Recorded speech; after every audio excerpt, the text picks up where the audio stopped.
live I am going. I don't know what that was meant to be. Sorry, once again you caught me hopping slightly. I just wasn't quite ready to start the stream. So I'm just making myself a coffee. Well, I've made it now. So it's just sitting there waiting for me to collect. So lovely. Yes.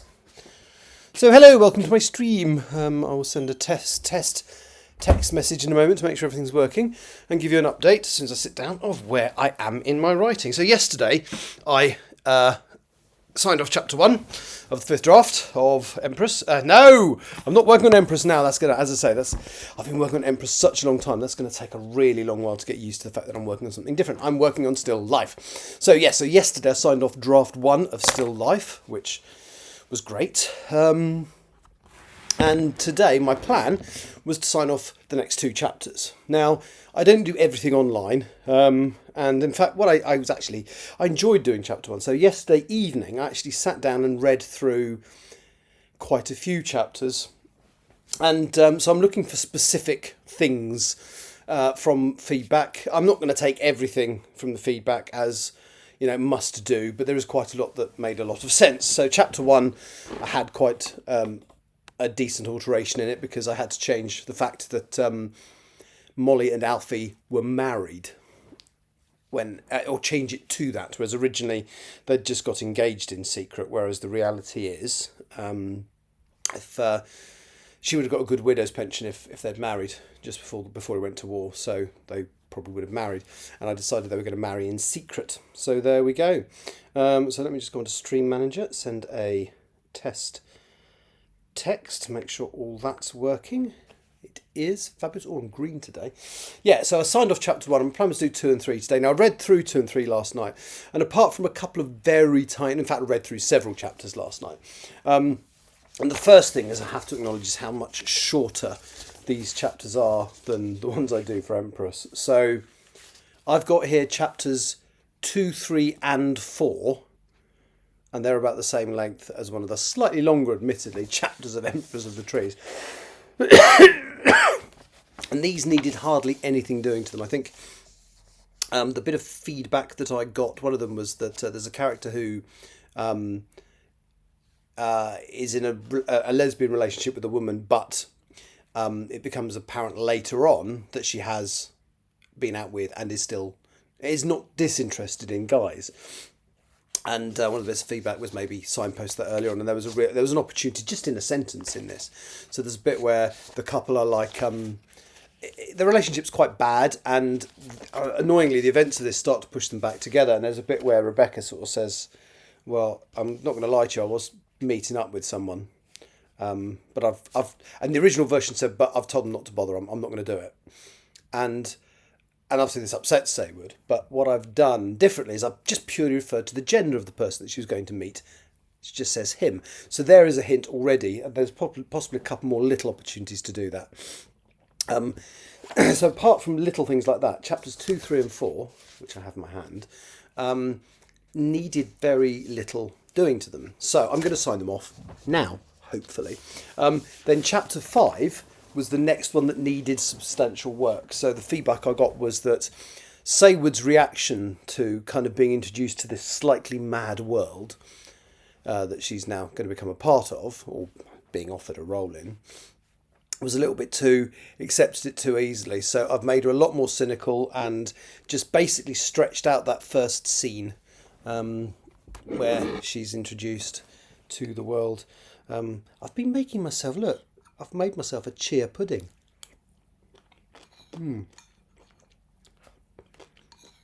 So I'm trying to eat better.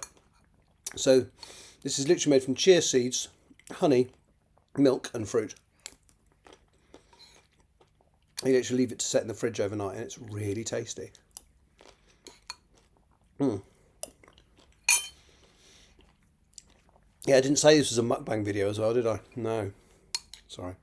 It's just me not being organised. And I forgot it was in the fridge until I made my coffee. This is so good. Right, I shall eat that slowly. Oh, I haven't even set up my console at the side. Where's the iPad? Oh, it's under there, under the Lego. But we'll try not to mention too much Lego today, although there is a a Lego intruder in the background already, and actually I do need to move something off the table, but I don't have to bring him into shot this time, so there we go. So you don't feel having Lego forced down your throat. Right, oh god, that's only on 10%, so I need to run a cable.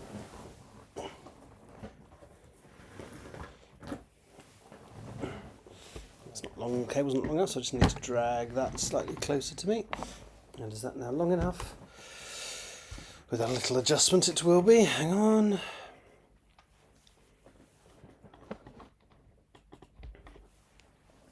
There we go. Right, I'm now totally trapped. Can't get out that way because of a cable blocking me in. Right, so going to move that there. Just open up my software. Make sure everything's working.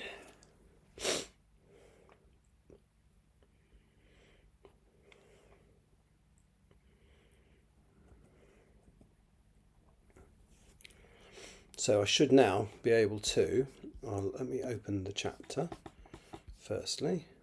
Oh, I forgot to open Discord as well. Let's just open Discord. See? Yesterday I was organised. Today, oh no, I didn't open Discord at all yesterday, so I wasn't that organised. Let's open Discord, see if it wants to update the software again.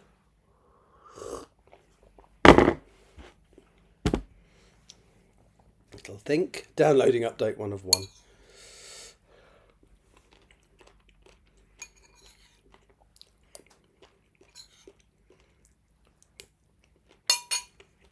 I have never seen a piece of software update as regularly as this. I'm almost wondering if the link I've got on my is maybe the downloader and not just a link to the software, because every time I click on it, it downloads the software update.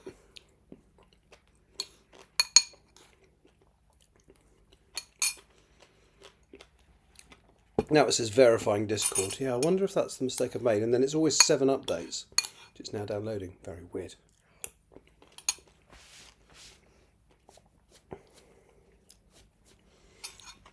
Anyway, Discord is now open. And the reason I like having Discord open is if you if you scan the QR code in the top right hand corner of your screen, one of the many social media links you'll get is to my Discord. And inside my Discord is an audio channel called Twitch Streams Live, which is now open. So, yeah, Twitch Streams Live is open. So if anybody wants to physically talk to me, as in come in and have a conversation, so your voice will appear on here. You can do video as well. I've never actually tried that before, but yeah. I could do video as well if you did a video connection. But anyway, I'm not sending a video connection at the moment. I wonder if I could. Yeah. Oh my goodness. Oh well. Yeah, so if somebody wants to come in and chat, then they can. You'd be mad to do so, but I won't stop you. Right. So if I just now open up the chapter. So this is called The Stranger at the Bar. Why has that got an error message against it? Oh no, it hasn't now. Right, so let me go to this view. Now what I'm going to do is I'm actually going to work off paper. So you will only see me making an adjustment on the screen if I feel I need to make an adjustment on paper.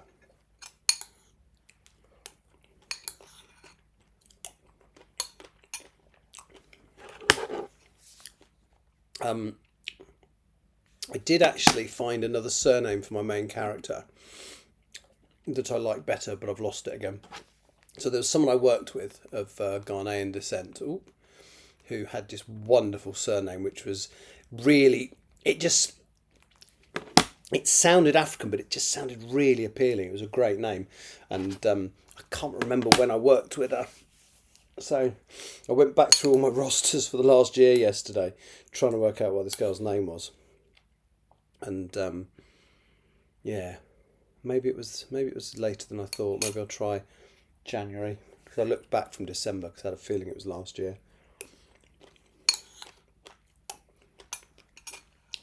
So yes, I'm considering renaming. I would never change her first name, because I adore it. It's so perfectly her.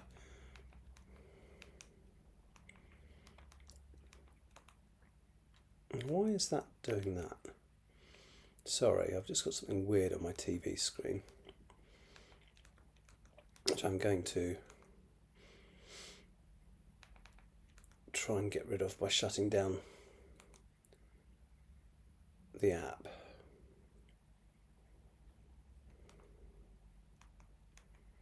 What's it doing? I don't know. Oh, I'm going to stop worrying about it. And just... What?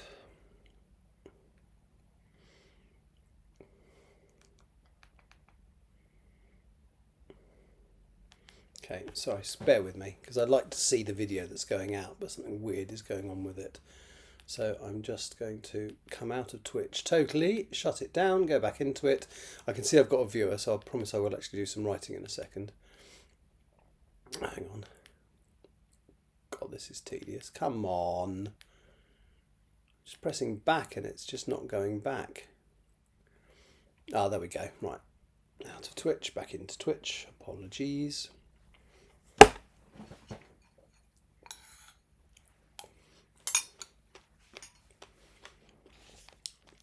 Right, search for me, click into live video. Is that behaving like I expect it to now? Yes, right, okay. So let me do this. The way I'm going to do it is I'm going to do it on paper. It's only if I make an alteration on screen that you will see me actually alter it and use the screen. So there we go.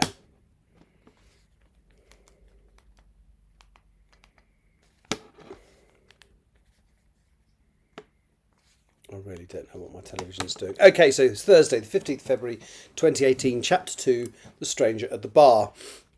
Sayward Amapofo stood at the entrance of the small flat in Leicester, pushed open the bright red door and went inside, nudging it closed with her shoulder. She placed her keys into the bowl next to the answering machine and noticed there was already a set in there, meaning that Rebecca was home, although she would not be for long since it was Thursday, and that meant she was working at the Viscount Public House later that evening. Sayward slid the backpack from her shoulders and walked past the two doors on her right. The first was to the tiny bedroom she shared with Rebecca. It was so small that thanks to the size of the double bed, it was almost impossible to fully open the wardrobe. That's from experience. I had a Dutch girlfriend and she lived in this... It was actually decent sized apart from the bedroom, which was a box. And she literally couldn't open the wardrobe properly because of the size of the bed. So anyway, the second entrance led to the bathroom, and the short corridor then opened out into the flat's living space. On the left was the kitchen with a small table and chairs that were bought, but never actually used, with the intention that the pair would eat together. On the right wall was a unit upon which I think would sound better there.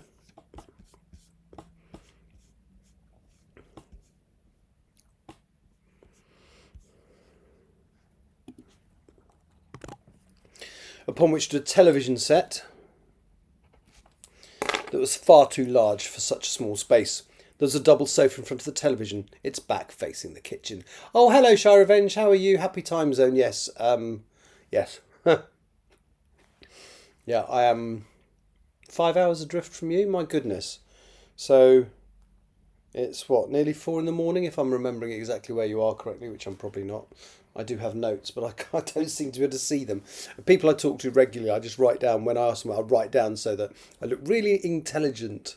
So it looks like I've remembered, but the notebook's upstairs. So almost 5 a.m, yeah. So you're where I thought you were.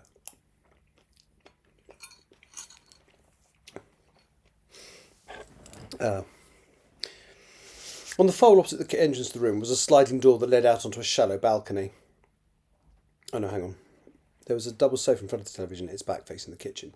On the far wall opposite the entrance, I presume you've just got up rather than having a late night. On the actually, let me just put that there, then I can see what you say when you say it without having to glance up all the time. I am on early, yes. Yeah. Okay. Yes. Good morning. So good morning to Shire Revenge and good morning to Bow Street Society. Yes. I had a. I read through some chapters of Still Life last night. It's really interesting because obviously I've got a list of things I'm looking for. Chapter one needed quite a big alteration because obviously I had to change it to the fact that Alfie and Molly were now married.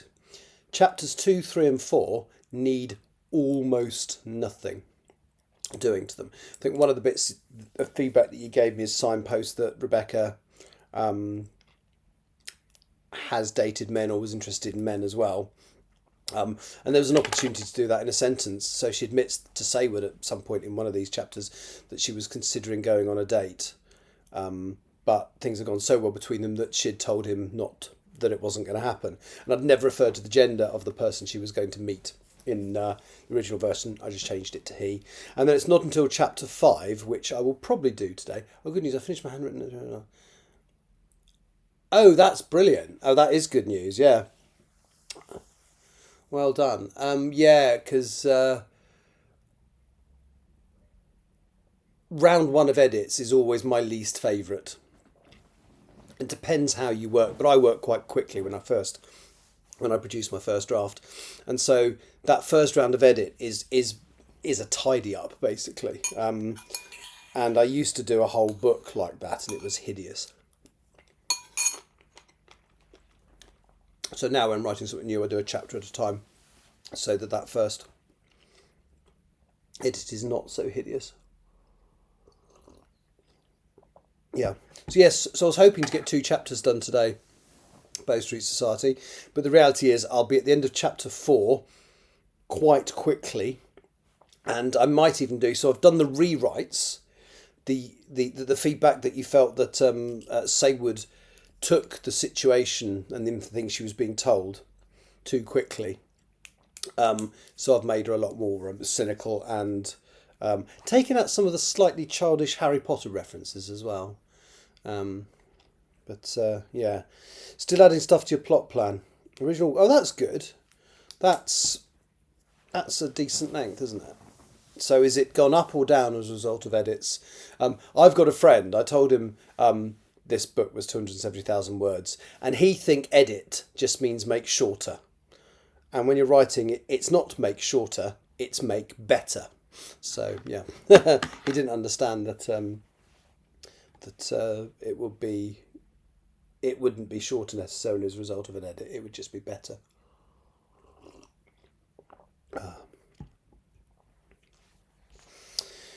So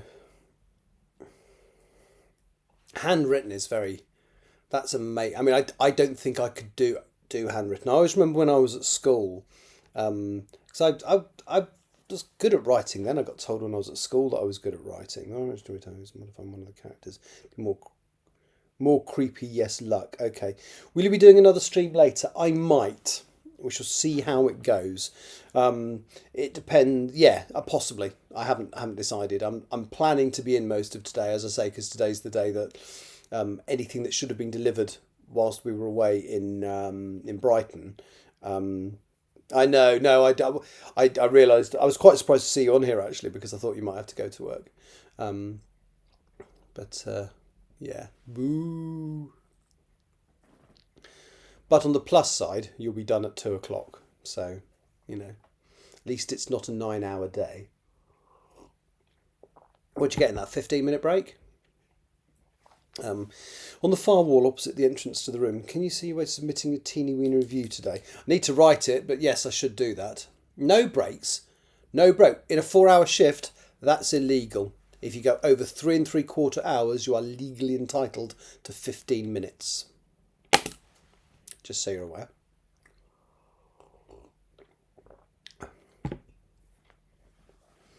Official breaks. Yeah. But you'll grab a coffee or a tea or whatever. Sit at my desk and eat my lunch. Yeah, you should get at least 15 minutes to yourself. That's very rude, very naughty people. Anyway, on the far wall, opposite the entrance to the room, was a sliding door.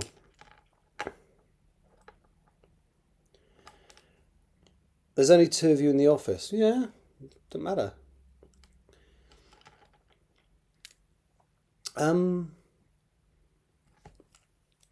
I suppose that's the difference between. How long's your shift though, Shy Revenge?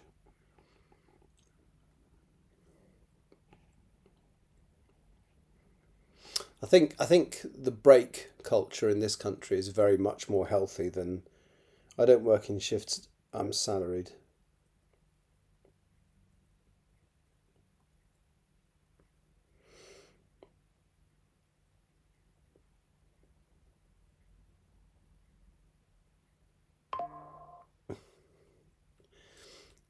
So you have to get everything. So you could go in. So if you get everything done, you could go home early. If you get everything done by Thursday, you wouldn't have to work Friday. Is that what you're saying? I know that's not the case. Do 5 hours only 12 to. Oh, okay. No, that's that's work, but it's not too bad. My God, I mean, when I worked for the supermarket, I was contracted for 36 and a half, and some weeks I was doing 50. So yeah, that sounds like luxury to me. Okay, take care, Tani. I will talk to you later. Um, on the far wall opposite. Oh, hello, Itanchi. My goodness, it's a little reunion.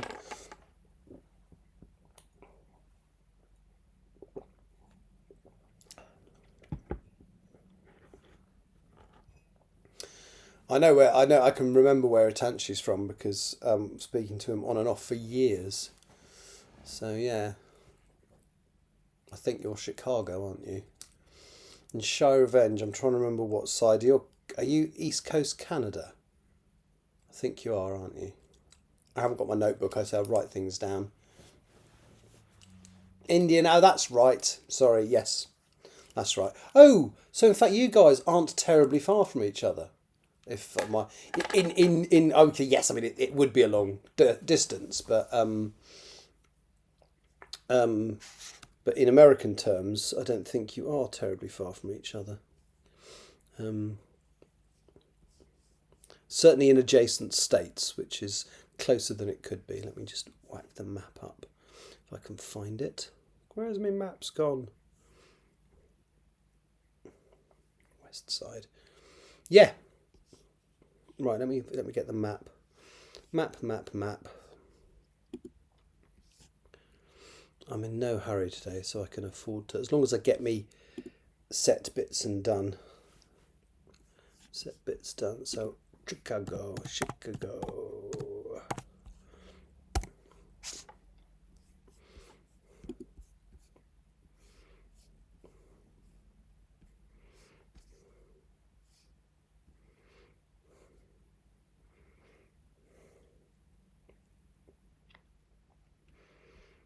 Yeah. Yeah. I mean, what's that in distance? Let me just do a measurement. You might be what? Where's 75 miles apart? South from that. Yeah, no, it's there's a place there's a place called Valparaiso. Is that oh good grief. I've been to the what you call it? I've been to the Valparaiso in Chile. I haven't been to, I used to go to Chicago quite regularly for work. Less so now. Purely because tends to be on an aircraft that I don't. So we send an A380 now to an Airbus A380 is one of the flights that regularly goes to Chicago. As one of the last Quiznos. I'm going to pretend I know what that is and go, but I'm going to Google it secretly. But it won't be secretly because you'll see it on my screen.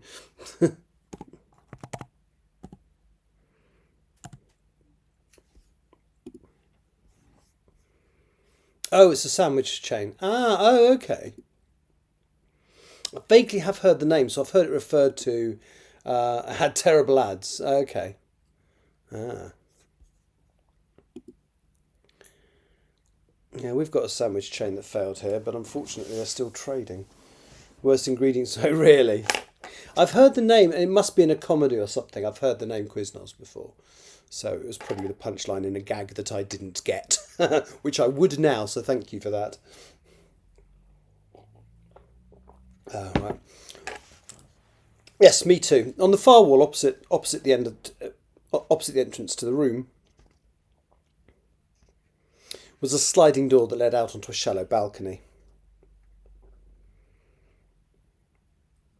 Yeah, well, if I ever see one, let's see how many there are. No, let's not get... I definitely recommend a meatball sub.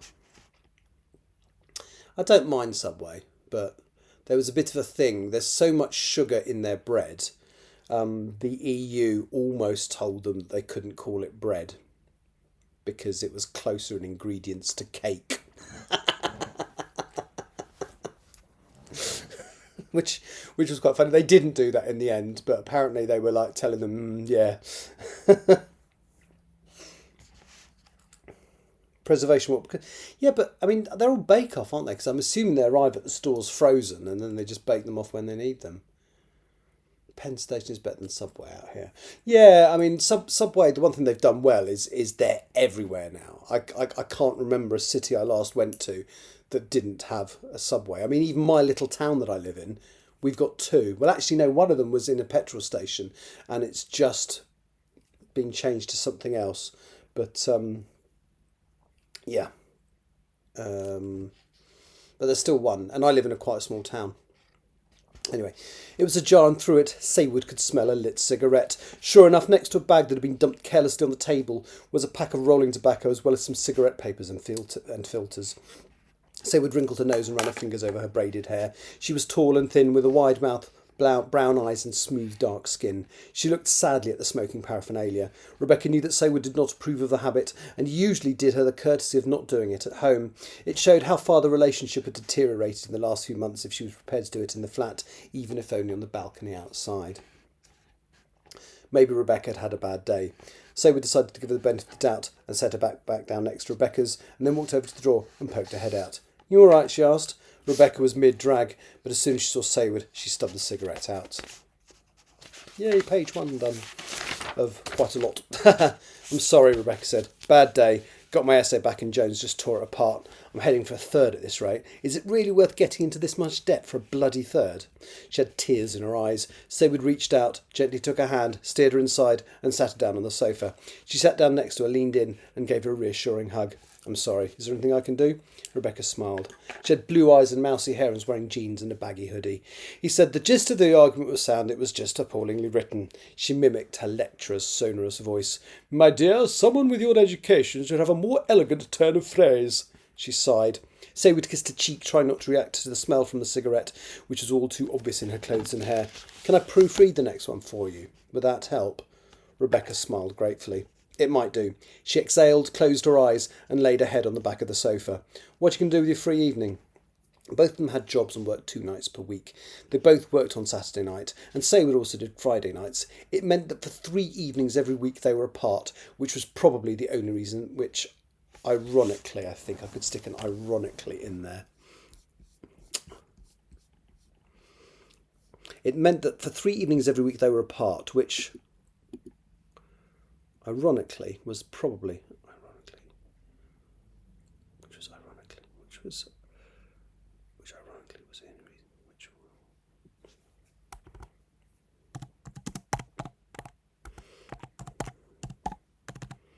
which ironically it meant that for 3 evenings every week they were apart, which ironically was probably the only reason they were still together. It was probably the... let's lose the only.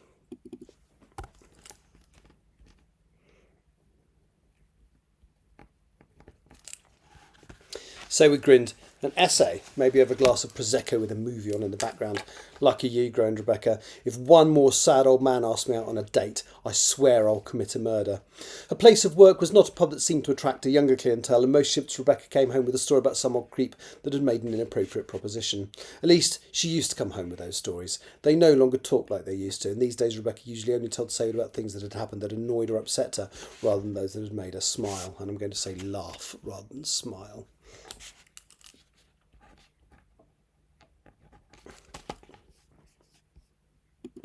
This is just tiny little details now.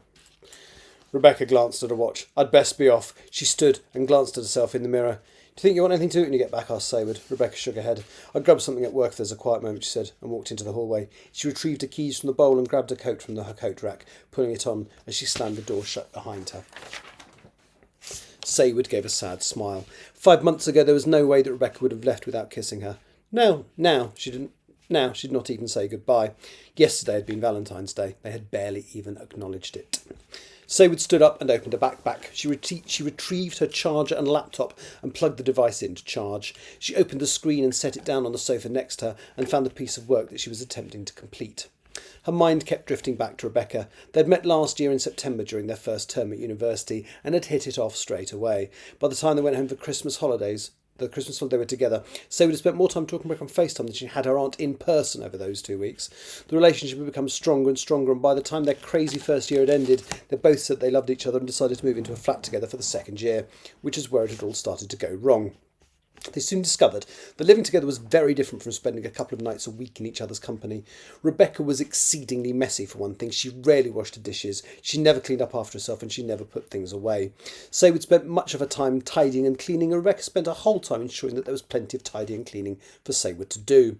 Saywood had made the mistake of saying something a few weeks after they'd moved in together. She'd not been over assertive or rude. She'd merely asked Rebecca to help her clean a couple of times, and perhaps to put things away after she'd finished using them. It had not gone down well. From that point, their relationship seemed to have lost its spark. Saywood did not want to annoy Rebecca or create an atmosphere, so she did not ask for help again. But inwardly, she resented how her untidiness made made her feel. Again, it's just tiny little things at this point that I'm editing.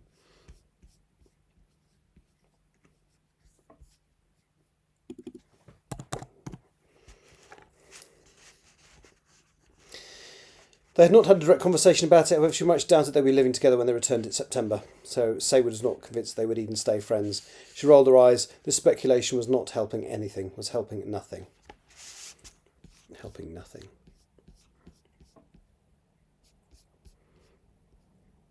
Speculation was not helping. Let's just lose the anything. She rolled her eyes. The speculation was not helping. She stood up and walked over to the small fridge. There was an unopened bottle of sparkling wine in the door, so she grabbed it, pulled off the top, found a wine glass that had been left to dry on the rack, and filled it with a cool liquid. She took a long sip and then returned to the sofa. So we set the glass down on a coaster on the table next to her and shook her head. She ought to talk to Rebecca about how she was feeling. Maybe if they discussed it, they could work it out. However, Rebecca was so highly strung at the moment, there was a chance that if Saywood said anything, Rebecca would just leave, and Saywood could not afford the rent, even for this tiny place, on her own. Saywood took another sip of wine and then returned her attention to the half-completed essay on her screen. She was rereading the last few paragraphs when she noticed some voices. They were soft, as if she could hear people in the next room speaking, which was odd, since the flat next door was not occupied as far as she knew. The lights were ever on, and Saywood never heard the television or radio. The lights were never on, and Saywood never heard the television or radio. Like she had.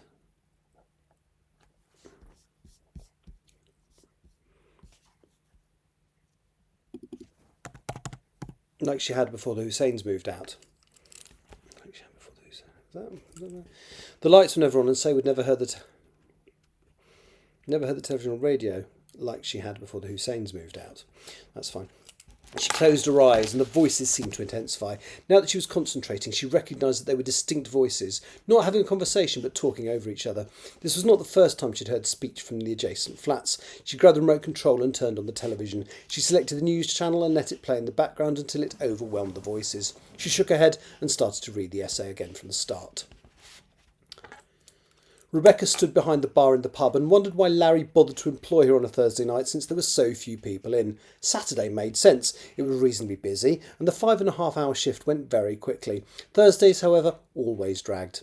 She glanced around her at the tarred decor. The wall behind her was full of the usual collections of spirits, and in front of her were 6 levers to draw pints of various beers and ales, which was what the majority of the drinkers at the Viscount seemed to enjoy. She could not remember when she had last served a spirit on a Thursday night. They did not sell all that many on a Saturday either. The backlit spirits looked quite modern and new, but the dark wooden shelves beneath them had seen better days. The horse brasses looked as though they had not been polished in years, and one of the 2 low-level bottled beer fridges behind her had not worked since she had started her job here almost a year ago. Larry was sitting at the side, pretending to dry a glass. There were less than a dozen people in tonight, and most of these were sat huddled together, still in their coats, on tables as far from the bar as they could get. There was only one woman in, the reluctant wife of one of the regulars, who had made her 1 glass of dry house white last longer than his 3 pints of stout. The entrance, which was on the right of the room when viewed from the bar, swung open, and a man that Rebecca was not familiar with walked in. Larry glanced around as he heard the doors swish closed. Don't think I recognise him. Oh no, that's not Rebecca. I don't think I recognise him, said Rebecca with a grin as the newcomer looked around. Larry shook his head. New faces were a rarity here. Never seen them before, he grunted. This did not surprise Rebecca. The man looked far too alive for one thing. He was quite tall and rather well dressed, in an expensive-looking dark blue suit and a pressed grey shirt, although he was not wearing a tie. The full-length black coat was not done up, and he carried a cane. Rebecca could not remember when she had last seen someone with a cane. In fact, she was not sure that she ever had, apart from in movies. It was black, with a silver tip, and although he was holding it at the top, she was sure that it was in the shape of an animal. He walked straight up to the bar and flashed Rebecca a disarming smile. "I am in the mood for something a little flamboyant," he said. He had a smooth, deep voice. Rebecca estimated that he was in his late 50s or early 60s. He smiled again. "May I see the cocktail menu?" Rebecca looked slightly embarrassed, and Larry rushed into the kitchen before he could burst out laughing. She tried to look apologetic and smiled back. "It ain't that kind of gaff, mate," she said. "I can have a go. There's a cocktail shaker down here somewhere." She rummaged around under the till and found a shaker that had been there for such a long time, unused, that it was grimy and covered in dust. It looked so horrendous that she decided it would be best if the customer did not see it. The man pulled a wallet out from his coat pocket. "And what kind of gaff is it?" he said as he leaned forward, a conspiratorial look on his face. Rebecca leaned towards him and glanced behind her to check that Larry was still in the kitchen. "Well, if you don't like drooling into your warm stout, this probably ain't the place for you." The man chuckled. "Well, I would hate to not fit in." He looked at the rack of optics behind her, and his eyes settled on one. "I'll have a double Talisker on the rocks."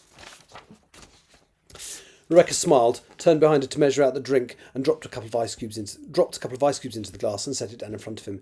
He lifted the glass to his lips, took a small sip, and smiled. "Perfect, thank you. Charge me for 2 and I'll let you know when I'm ready for the next." "Sure thing," said Rebecca with a smile. She took the note that was proffered to her and ran the transaction through the till. She tried to hand the man his change, which was substantial, but he shook his head. "Please consider it a tip." Rebecca smiled. "That's very generous," she said. I was about to put it in the staff tip jar when the man called out, "No, a tip for you." Rebecca looked at the notes in her hand. "I meant to put it in the jar," she said. The man leaned forward again. "Well, your boss is still in the kitchen, and between you and me, this doesn't look like the kind of gaff that is invested in closed-circuit television. I won't tell if you won't." Without watching what she did with the money, he walked over to an empty table and pulled a laptop out from a bag he was carrying over his shoulder. Rebecca checked that the kitchen door was still closed and then slipped the money into a pocket. She would transfer it into a purse in 10 minutes when it was time for her break. The rest of the evening passed quickly. One by one the regular customers left, so by the time Larry called last orders, something he would never let Rebecca do, there were only 2 people left inside. One was a regular Dave who had rushed up to grab a final pint, and the other was the suave stranger still nursing his second scotch, although the ice had long since melted. Once Dave had left the bar, the new customer closed his laptop, placed it into his bag, and returned his empty glass to the bar. "Many thanks," he said to Rebecca as he placed them down before her. "Is it always as quiet as this in here? I got quite a lot of work done." "It's a little busier on Saturday night," Rebecca confessed, "and maybe Sunday lunchtimes with the pensioners coming in for their chicken in a basket."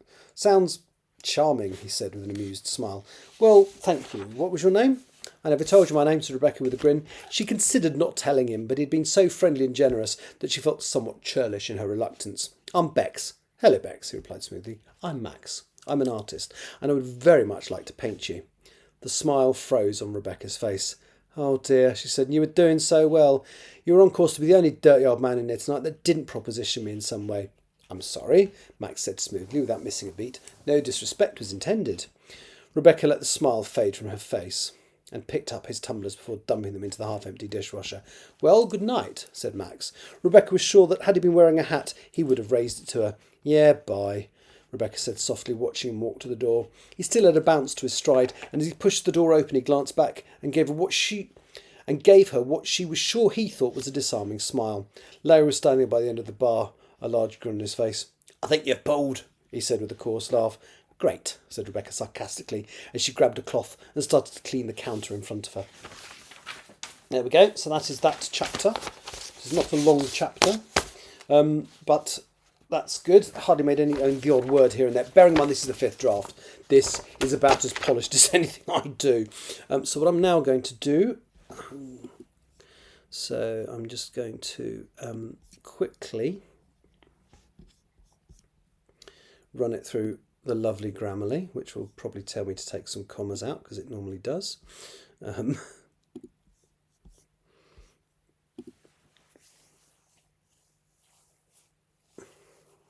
And then I shall move on to chapter 3, which is of similar length. As I say, I've just been working on another book called Empress of the Trees, and the chapters are massive in that. But in this, not so much. Alex, I don't think I heard you read this one yet. No, absolutely. So I've been working on a book called Empress of the Trees up until now. And this one is, it's called Still Life. And what you missed in the prologue, so the prologue was so the chapter I've just read is set in 2018. The prologue was set in 1915, and the same guy asks this young lady, a young girl who's upset because her sweetheart's just gone off to fight in the First World War in France. He asks to paint her, and she disappears. So now we've leapt forward to the modern day, and it's like the same guy has asked her almost in the same words, told her that he'd like to paint her. So we already know that the previous person we know about that he asked to do this was nearly 100 years ago, and she was never seen again. So that's for context for you. Yeah, I like that. There's nothing I don't. I mean, obviously you don't write things you don't like, but yeah, this one I'm so pleased with. When I wrote it, it was meant to be a standalone story, and I have plotted the second book now because I think it's going to be a trilogy, and I don't do trilogies. I'm not that kind of. I don't want to get sort of tied into writing the same stories or the same universe, but I love the characters in this, and I had an idea. So the first book is This book is called Still Life. The sequel is going to be called Self Portrait, and the final book will be called Blank Canvas. The second and third books is basically one big story with a big cliffhanger in the middle, and to make it work, excellent. Yeah, no, to make the second story and third story work, there's a character who's really important in that, but wasn't in this first book. But because I'm still working on this, I inserted that character, and you haven't met them yet, but I inserted that character into this story so that it doesn't look silly. Well, I didn't. I mean, so basically, I really enjoyed the characters, but kind of decided not to set it up for a second story until I had an idea for a story, and now I've got one. So yeah. And then once and I've got detailed notes of what happens in both of the remaining two books. So my kind of plan for the rest of this year, this sign off. I mean, I'm going to get 4 or 5 chapters done today out of 33. And I'm not going back to work until the 24th. So there's a side of me that's hoping to get this sign off done in the next couple of weeks, because I've worked on this. This is much more polished than the stuff you'd have seen me reading before, because this is literally the 5th draft. So yeah. So once I've done that, I'm going to get back to work on the second draft of Empress of the Trees, which is the one you'll have seen me working on up until now. And the second draft, hopefully, will leave that in a point where I'll be willing to let somebody else read it, because there's a couple of people that want to. And then after that, I think I will probably start on the sequel to this. And I'm planning to write Still Life. Sorry, this is Still Life. I'm planning to write Self Portrait and Blank Canvas as one book, or in one session, but then edit them separately. So finish the 2 books together, but then detailed edit book 2 completely, sign it off before I go into book 3. This is going to take a long time, but no, I love the characters in this. They're my favourites. I say that about every book I write though, because I was sitting there thinking as I was writing Empress of the Trees, oh, this is good. I'm not going to like the Still Life characters as much as I like these guys, and then I'm back into Still Life. It's like, oh, I do though. Right, let me just see what Grammarly has got to say.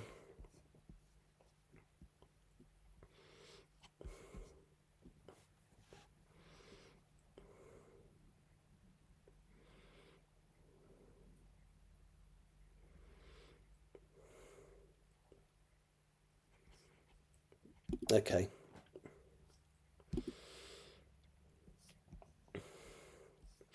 Let's just see. It was so small. Let's lose the fully. Open the wardrobe fully is probably better. Is that what it's? Yep.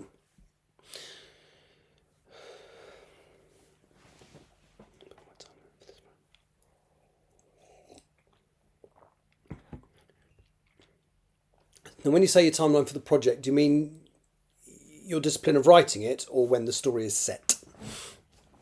Second entrance there to the bathroom.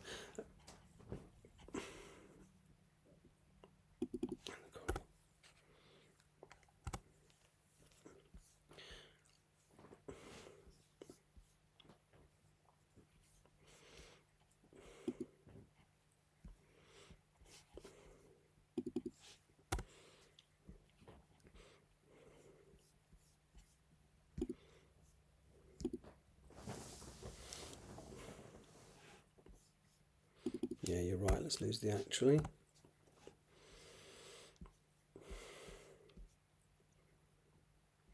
Did not approve. I'm going. So that wants me to say disapprove, doesn't it? I love this. It gives me pro suggestions, but I have to pay for them. But it's blindingly obvious what they are. And if you guess what they are, type it in and the yellow line disappears. You've just actioned a pro suggestion from Grammarly without actually having to pay for it. Now that's spoken, so it should say, are you all right? But that's the way she speaks, so I'm ignoring that.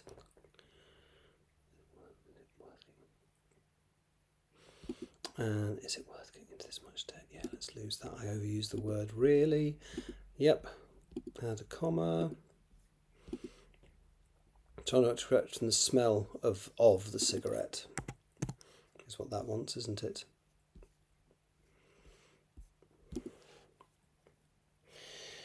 It's when I wish to be done editing it, hopefully. Okay. Actually, this story, I don't think I've done any Halloween stuff. So this is set in a world where people have abilities that are a bit like magic. I did actually have a lot more magic references and sort of jokey references to Harry Potter in this. I've taken most of them out. There's one that I've left in where there's, and what's the best way to contact you? Telepathically, shall I send an owl? Is Saywood's sort of sarky response to this woman, and the lady's like, no, you can phone us.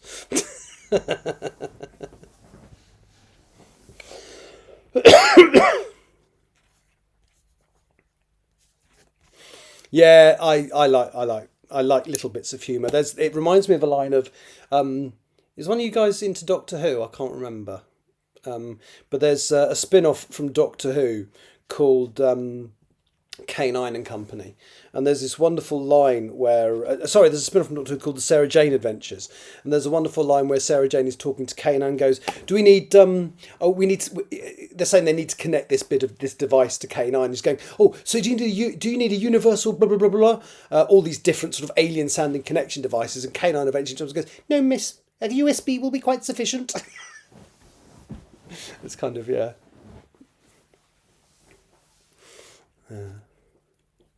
It wasn't you. Okay, clear.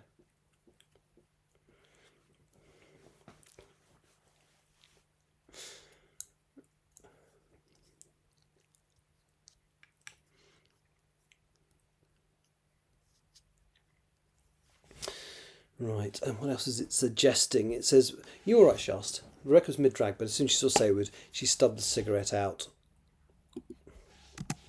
on the floor. Let's put that in and see if that removes that. Yay! Do you know what? That's one thing I've never watched. I never watched Hercules or Xena. I don't know, arguably, if it fits into the same genre. I mean, it isn't quite the same because obviously it's more medieval fantasy. I think I've never watched it. I did like Buffy, though. I'm quite excited by the possibility that we may get some more Buffy the Vampire Slayer. And of course, it was rather sad what happened to Michelle Trachtenberg recently.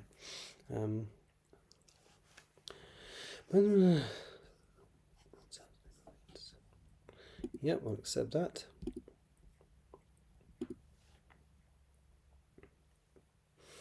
I think Kevin Sorbo is probably the reason I'm not a fan. He was in that Roddenberry thing as well, wasn't he? As the was it the captain? Can't remember what it was called, but I'm not a big fan of his, and I'm really bad if I don't like. So I didn't want to watch Hercules, and because I didn't want to watch Hercules, I didn't watch Xena by default because it's set in the same universe. And I do think when two series are written that deliberately cross over, you definitely get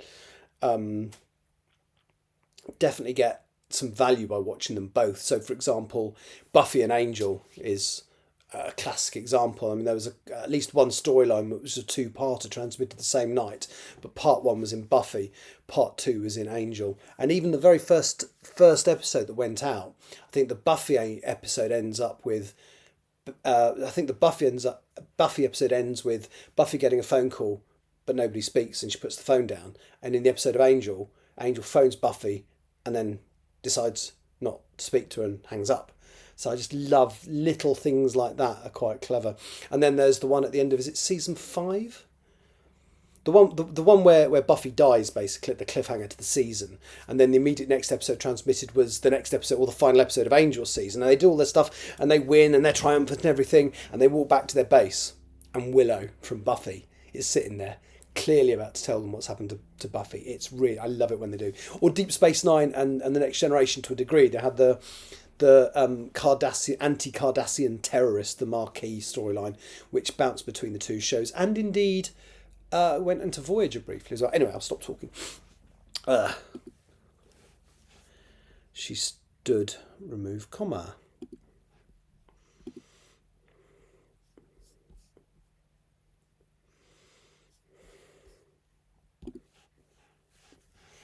Time to focus, dearie. Yeah. I love it. I do love when a show does a decent, does a decent crossover. If it's, especially if they're designed to be in the same universe. No,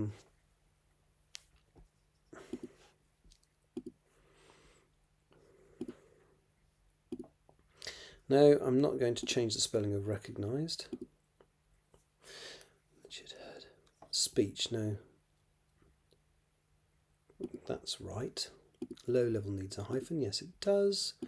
Recognise is spelt my way. Closed circuit needs a hyphen. No, last orders is what it's called.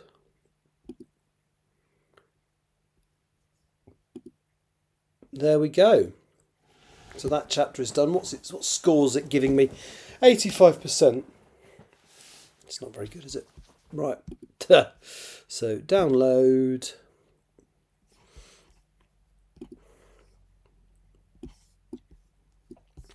Okay, let's minimize that. Let's just pop it into there.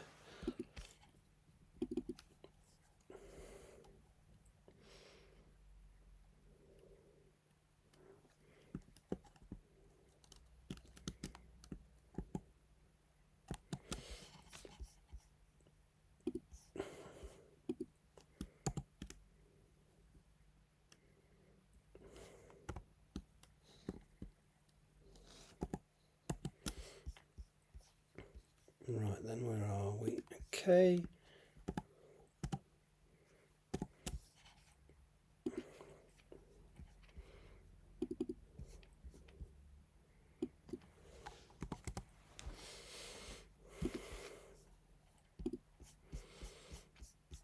Okay. So, chapter 2 signed off, but this was never going to be a difficult chapter. So let me just drag that into the, no, that's not, I've gone into the wrong folder again. I'm so used to going to the Empress of the Trees folder. So, chapter 2, The Stranger at the Bar.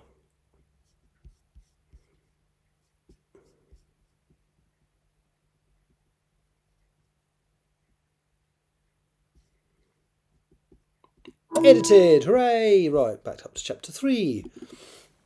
Okay, let's crack on with chapter 3. Similar length, so none of these are long. Chapter 2, The Stranger at the Bar. Seyward Amapopho stood at the entrance of the small flat in Leicester, pushed open the bright red door and went inside, nudging it closed with... What have I just done? I've just put the chapter I've just edited in front of me, and I should have put the other one. So let me just write edited and today's date. 12th of the 3rd and Grammarly. Right.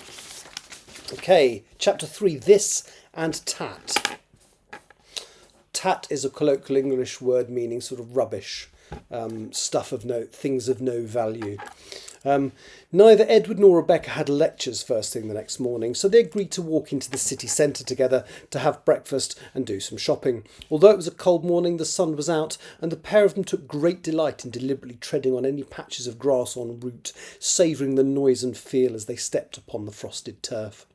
Rebecca had told Saywood about Max when she returned home after her shift, and they'd both giggled about it whilst they enjoyed the rest of the wine. When they'd gone to bed, they'd even cuddled. Saywood could not recall the last time they'd done that. They called into the little supermarket that Saywood worked in to buy some groceries, and then went over the road to sit in their favourite coffee shop. The conversation felt fresh rather than tired. It was as though something that had been missing for months had returned. Saywood was not sure that it would last forever, but it was lovely to feel as though they were friends again. Rebecca loved charity shops. She loved shopping in general. Saywood could walk into a venue with a clear idea of what she intended to buy. She would be in and out of the shop as quickly as possible, whereas Rebecca was a browser. The way things had been between them recently made this difference seem. No, I just need to.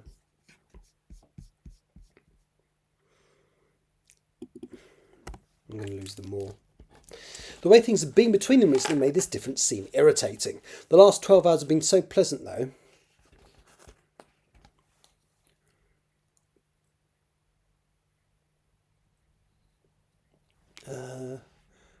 Falling out of bed. I think that. I mean, what am I looking at? Is that a bed? Is that someone falling out of bed? I can hardly see the icon. Yeah. The last 12 had been so pleasant, though, that this time Saywood genuinely did not mind being Rebecca as she looked around. The first two shops they entered had reinforced what Saywood expected from such a place and Rebecca's behaviour in them. She inspected lots of items and asked Saywood, for her opinion, but ultimately decided to buy nothing. I don't get it. However, in the third shop, Rebecca found a black leather jacket and insisted that Saywood try it on. It had padded shoulders, vertical zips at the side, horizontal ones for pockets near the bottom, and a fastening around the collar. It was snug without being tight, and Saywood immediately fell in love with it and bought it. That's a body, isn't it? I'm assuming that's a body.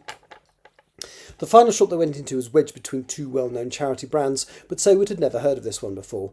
The sign above the door looked hand-painted and bore the name This and Tat in large flowery letters. Underneath were the words Independent Charity Shop.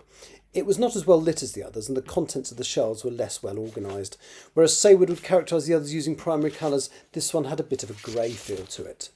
The Indian man behind the counter did not seem all that friendly. He was middle-aged and wore a pair of glasses as well as a black turban and a neat grey beard. Rebecca looked at the clothes racks, which contained a mixture of men's and women's items all jumbled together, glanced over at the untidy piles of books and CDs, and caught Saywood's eye. She shook her head and headed towards the exit.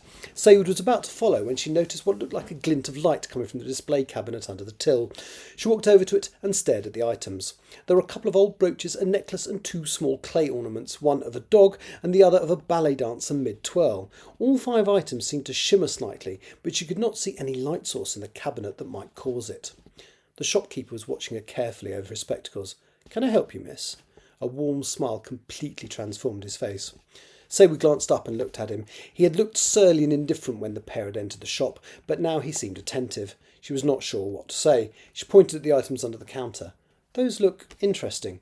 "In what way?" He smiled, and she could see that he was genuinely interested in her reply. She shook her head. They were the kind of objects that would usually inspire little more than apathy in her. Rebecca saw that she was looking at something and walked back across. "What have you seen?" asked the shopkeeper. Saywood pointed to the collection of 5 objects in the display under the counter. "I like the way they seem to sparkle somewhat." Rebecca looked at her as though she was behaving oddly. "Do they?" "Yes," said the shopkeeper. "They do, if you say so." Rebecca turned away and headed for the door again. "Is there one I can show you, miss?" asked the man. Saywood looked at the shimmering collection. She could not take her eyes off them.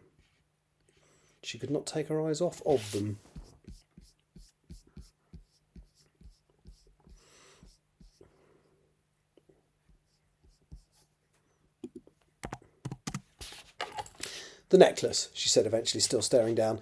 The man opened the door at the back in the cabinet and reached in to retrieve it. The object was a leather string with a light grey stone hanging from it, a stone that looked as if it had been sanded smooth and then polished. It was nothing particularly special, and Rebecca rolled her eyes when she saw Saywood taking an interest in it. The shopkeeper handed it over to her and held it.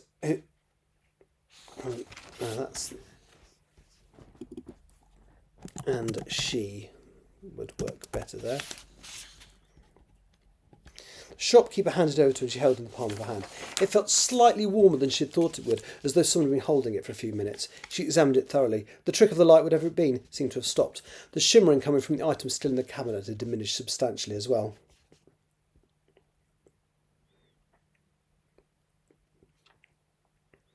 I've not even heard of that movie, but I'm going to Google it.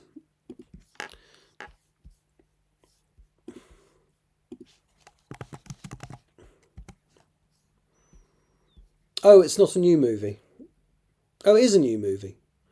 Okay, there's one called that in 2000 as well. It's a Taiwanese film drama.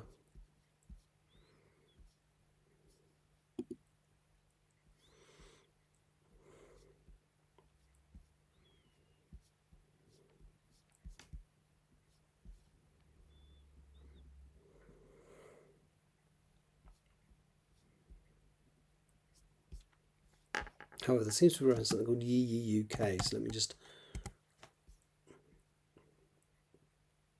Yee Yee, the acclaimed film directed by Edward Yang, is a Taiwanese movie about a middle-class family in Taipei. Okay.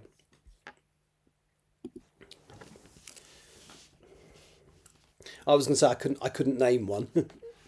Do you like it? The man asked. Saywood turned it over in her hand. For some reason, it was just fascinating. She smiled. I do.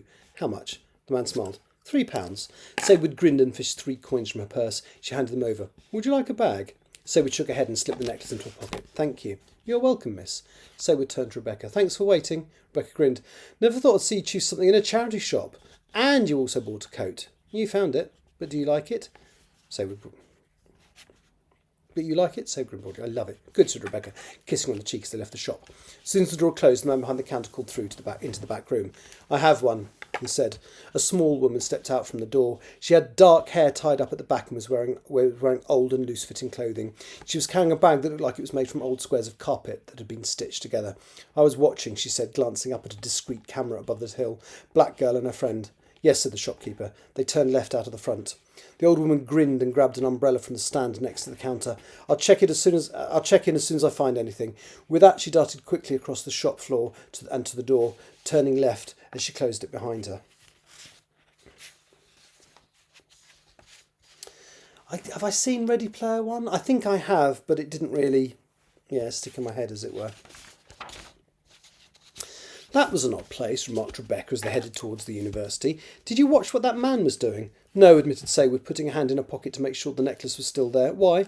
Well, before he opened the cabinet and took out your necklace, he changed his glasses. He put sunglasses on to open the cabinet. I didn't notice. No, said Rebecca with a smile. You were too interested in the ugly necklace. Saywood glared at her with mock indignation. It's not ugly. Oh, I don't care what it looks like, said Rebecca.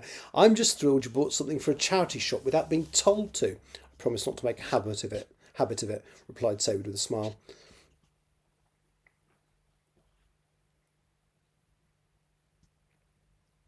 Apple Vision Pro. Is that the thing that transmits what's that series? Severance. Is that the same thing? The 3 people will be thrilled. Oh, okay. They walked through the city until they reached the university campus. Saywood's... Oh, is it the visual, the 3D? Oh, yeah, no, that doesn't interest me either. They walked through the city until they reached the university campus. Saywood's building was the first they came to. They hugged, then Saywood walked in through a pair of sliding doors. Rebecca smiled and continued walking. The old lady found a bench across the road, sat down and pulled some knitting out of her bag. That evening it was Saywood's turn to go to work. As their lectures for the day concluded at similar times, she'd met Rebecca outside her university building. They'd walked home chatting and laughing. Saywood almost considered calling work and saying she was sick so they could spend the evening together, but she knew the shop was short-staffed and she would not be very popular if she did.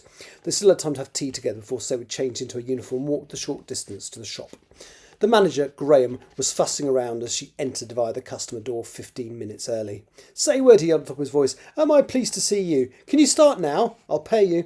"Of course," she said, rushing through the tiny staff room with its kettle and microwave, dumping her bag and coat quickly on the back of one of the chairs. On return to the shop floor, Graham was waiting for her with a smile on his face and a scanner and printer in his hands.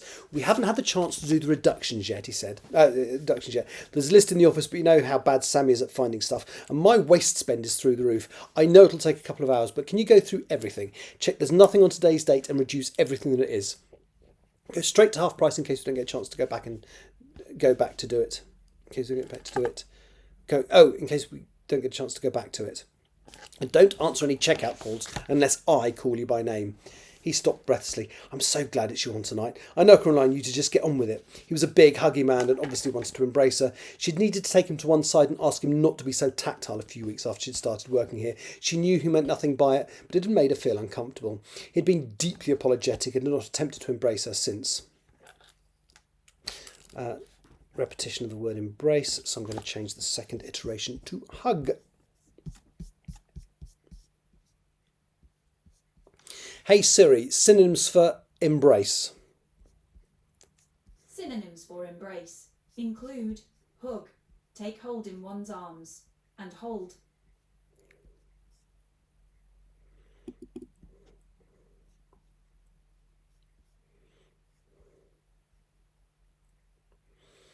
Oh, there are a few. Well, look, that's fine. I'll leave it as embrace. No, hug. Because I've said huggy, but not hug. There we go. Well, there's body odors, obviously, we wanted to. So we'd walked to the sandwich cabinet and started making her way slowly through all of the products on sale. Most of the sandwiches were on tomorrow's date, but there are a few on today, so she marked them down to half price and moved a few of them into the small reduction cabinet. She continued through the chilled snacks and was onto the ready meals when she got a tap on the shoulder. She half expected it to be Graham, so she turned with a smile on her face, ready to have a joke with her larger-than-life manager. Only it was not Graham. It was an older lady in baggy clothes and carrying a rather strange-looking bag. She did not look well. She was pale but sweating, and her breathing was coming in faint bursts. She was carrying a basket. It was full of items that Saywood had reduced, she noticed. "I'm not feeling all that well," said the lady. "Is there anywhere I can sit for a moment?" Graham walked past and Saywood caught his arm. "Graham, this lady isn't feeling too good," she said. "Can you grab me a chair from the staff room?" "Of course," Graham replied, a look of genuine concern on his face. He dashed through the door into the tiny warehouse and returned a few seconds later with a chair. In the meantime, Saywood helped the lady to the end of the aisle, close to the door, where there was a little more space. Graham put the chair down and the lady sat down heavily. "She's also feeling dizzy," Saywood told Graham, "and has chest pains." Graham nodded. "Have you ever had this before? Do you suffer from angina or anything like that?" The old lady shook her head. As she sat, her face scrunched up in pain and she clutched her chest. Graham squeezed her hand. "Have you taken aspirin or any painkillers today?" The old lady coughed, then shook her head again. Graham looked at Saywood. "Can you go and get me some aspirin? Not paracetamol or any other painkiller, and a bottle of water. I'm going to call an ambulance. I think this lady's having a heart attack." Saywood dashed across the 4 aisles to the other side of the store and found a packet of aspirin. She returned via the sandwich cabinet, which also had the cold drinks on the bottom shelf, only to find the old lady who was arguing with Graham. "I'm not having a heart attack, young man," she said vociferously. "I just needed to sit down." Graham shook his head. "I can't force you, but I think we should get you checked out." He held his phone in his hand, ready to dial, but the old lady shook her head stubbornly. "I'm perfectly well, thank you," she said bossily, whilst glaring at him. She turned her gaze to Saywood. If you can help me up, dear." She reached out her hand. Saywood looked over to Graham for confirmation. "I can't force her to accept help," he said, with an irritated look on his face. Saywood held out her hand and the old lady grasped it firmly. As soon as their hands made contact, the old lady cried out and fell back. It is a good quote, I have to say. But then I have a dream job. I do have a dream job and I'm doing it. So, because it doesn't feel like work. Saywood held out her hand and the old lady grasped it firmly. As soon as their hands made contact, the old lady cried out and fell back into the chair. From Saywood's point of view, all sounds stopped for a moment. And she was immediately surrounded by voices, not unlike the strange whispers she'd heard in the flat the previous night. No, not actually the same voices, but once again it was as though she was eavesdropping on random conversations. She looked around. Graham was saying something, but she could not make out a word. An all-encompassing feeling of horror swept over Saywood, worse than she'd ever felt in her life before, and she started to breathe rapidly. The old woman was staring at her, and after a few moments let go of her hand. The strange voices cut out, but the feelings of fear, the feeling of fear, the feelings of fear, feeling of fear, feeling of fear, feeling of fear.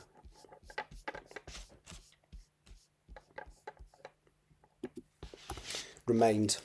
Saywood was suddenly feeling dizzy, and before she knew it, she'd fallen over. She was aware of banging her head on the floor, and then not much else. When Saywood regained consciousness, she had two paramedics next to her. "She's back," one of them said. Saywood tried to stand up, but found a hand on her shoulder. "Easy," said the other paramedic. "You fell over and banged your head. You're going to be fine, but I think you should take it easy for a couple of days." Saywood looked around her. The old lady was nowhere to be seen, but Graham was standing anxiously next to the chair. "Are you okay, lovely?" Saywood blinked and shook her head. "Can I at least sit on the chair?" she asked the paramedic, who nodded and offered her a hand, which she refused. She pushed herself onto her knees, stood up and walked the 2 paces to the chair, and then sat back down. One paramedic stepped outside, the other crouched down and asked her some questions. Then, satisfied with the answers, also stood up.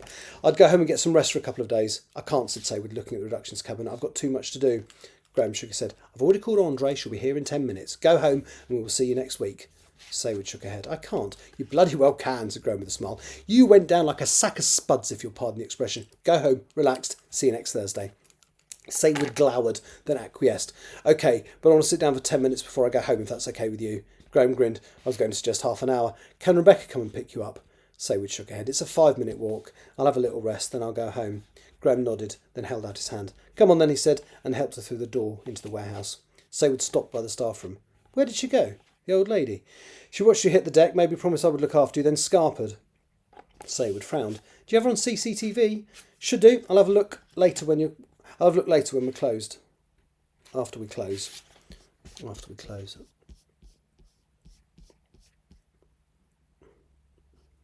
I'll have a look later after we close.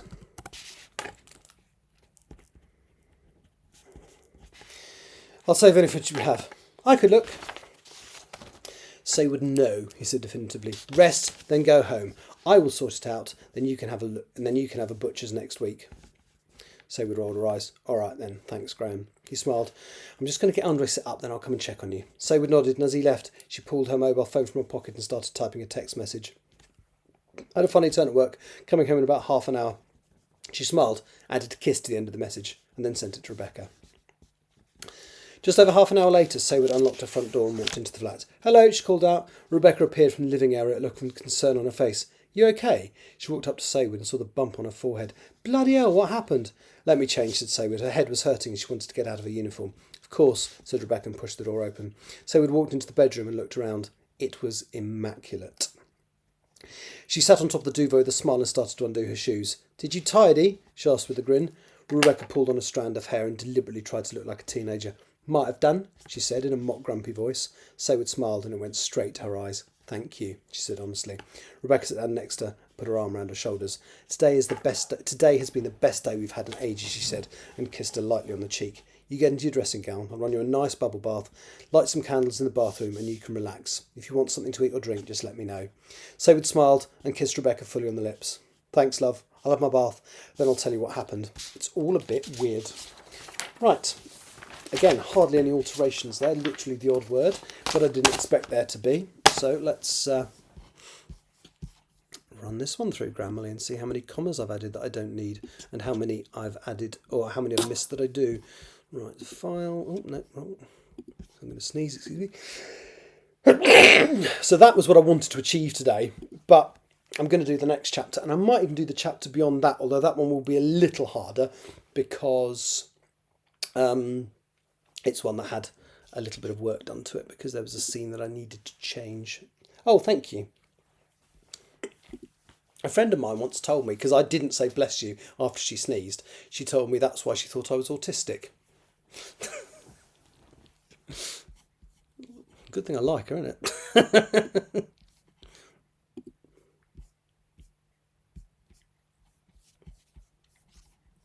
If I drag this in, will it just, yeah. So So audience general. Audience general, formality neutral. It's right, okay. So what's the immediate score? There's only 15 suggestions, so that's good.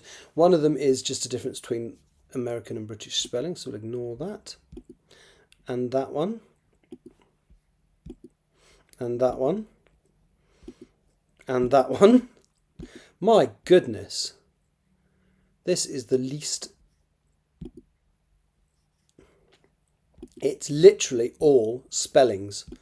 So obviously we have a lot more U's in words, so colour, honour have a U in them, whereas the American version doesn't. And mainly, yeah, the woman steps out from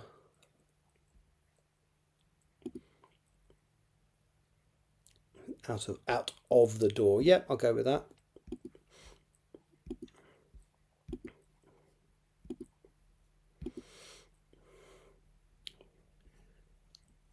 No, I'm going to leave that in. We'll lose that.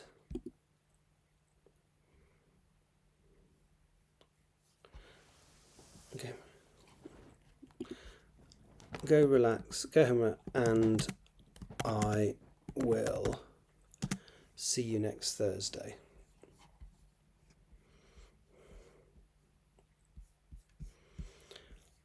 Goodness.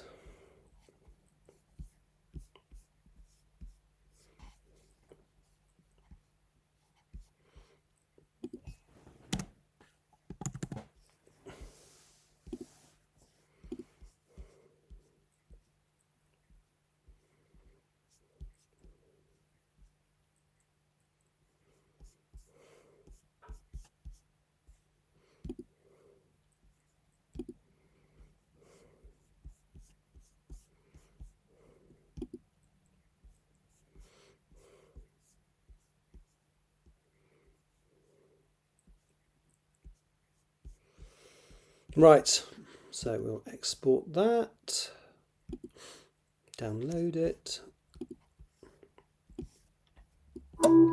As I said, my plan for today, my target for today, not my plan, was to finish this chapter. I'm going to do that easily.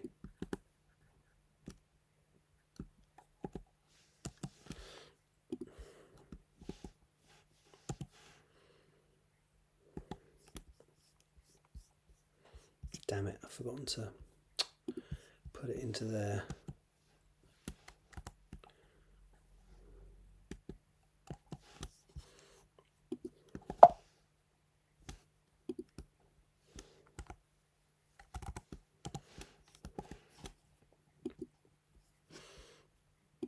Let's get my formatting sorted, like so. There we go. And that's that chapter done. Let's close that, let's close that, let's close that. Let's drag it into the edited chapters folder.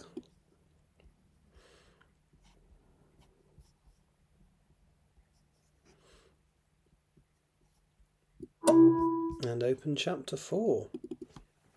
This chapter 4 is actually only 5 pages long, so this is going to take no time at all. So I am going to move on to chapter 5 today as well. And let me just do me writing on this. So edited 12/3/25 and Grammarly. Okay.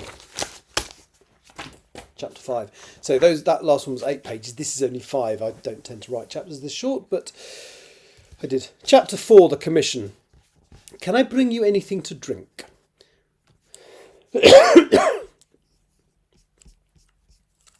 Which now I think should be a separate line. There we go. Can I bring you anything to drink? Sir Teddy Ainsley's personal assistant was standing at the door, looking at the two men. Sir Teddy raised his eyebrows to his guest, who shook his head. Just the one coffee then, please, Sir Teddy said. He watched carefully as Valerie closed the door and then pushed his wheelchair to the left so that it was on the other side of the desk, facing his seated guest. So Teddy was in his early 70s and wearing an immaculate light tweed suit complete with a burgundy tie. He looked distinguished with a full head of white hair which was combed neatly into a side parting. He had an air of confidence and was from a rich background. I don't like the way that's worded.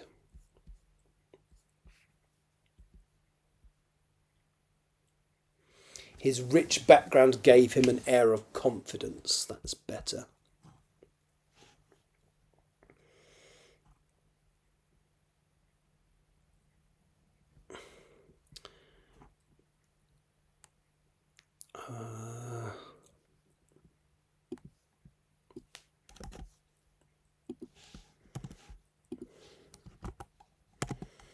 And I'm going to say affluent rather than rich.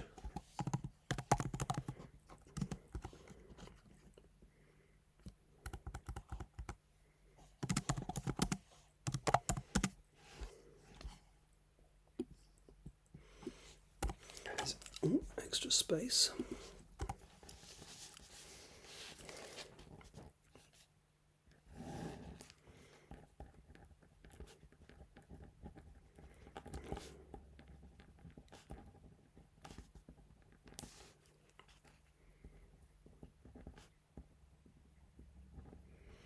So Keyboard Smash is pretty English and you don't read it.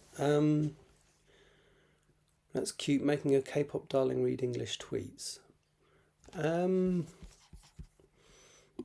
What's that from? And what's Keyboard Smash? Hang on, I'm going to get Googling again.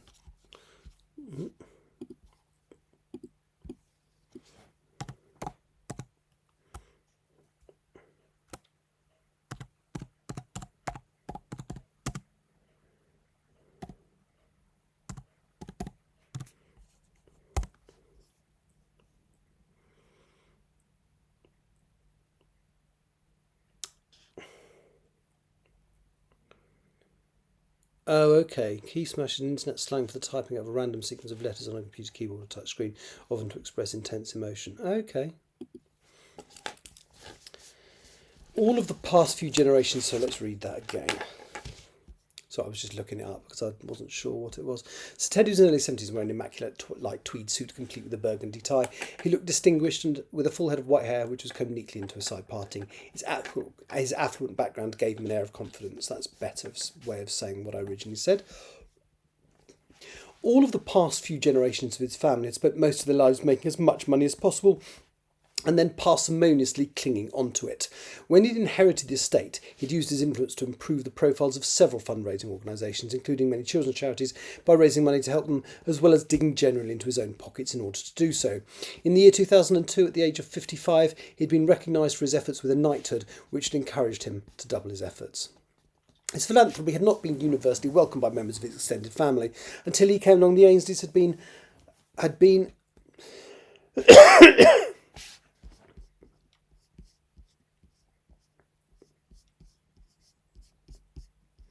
all about.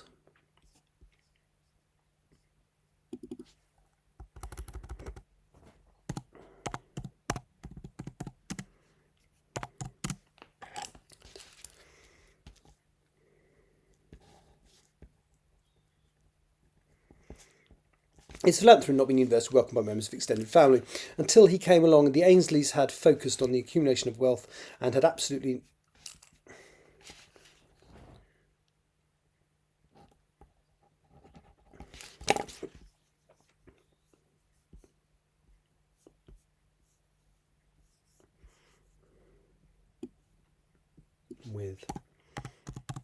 Until they came along, the Ainsleys had been focused on the accumulation of wealth with absolutely no intention of sharing any of it. When his parents died, he'd started being generous both with his time and money. When his parents died and he started being generous with both his time and money, his relatives watched with concern. Eventually, some had tried to challenge his parents' will on the grounds that it would not have been their intention for Teddy to share the wealth. And that whole sentence can go.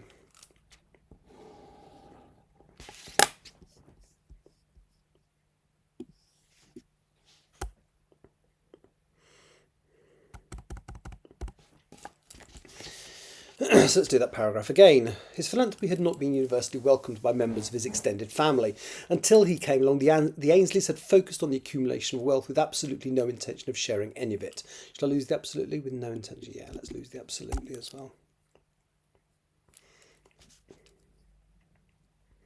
This is the most...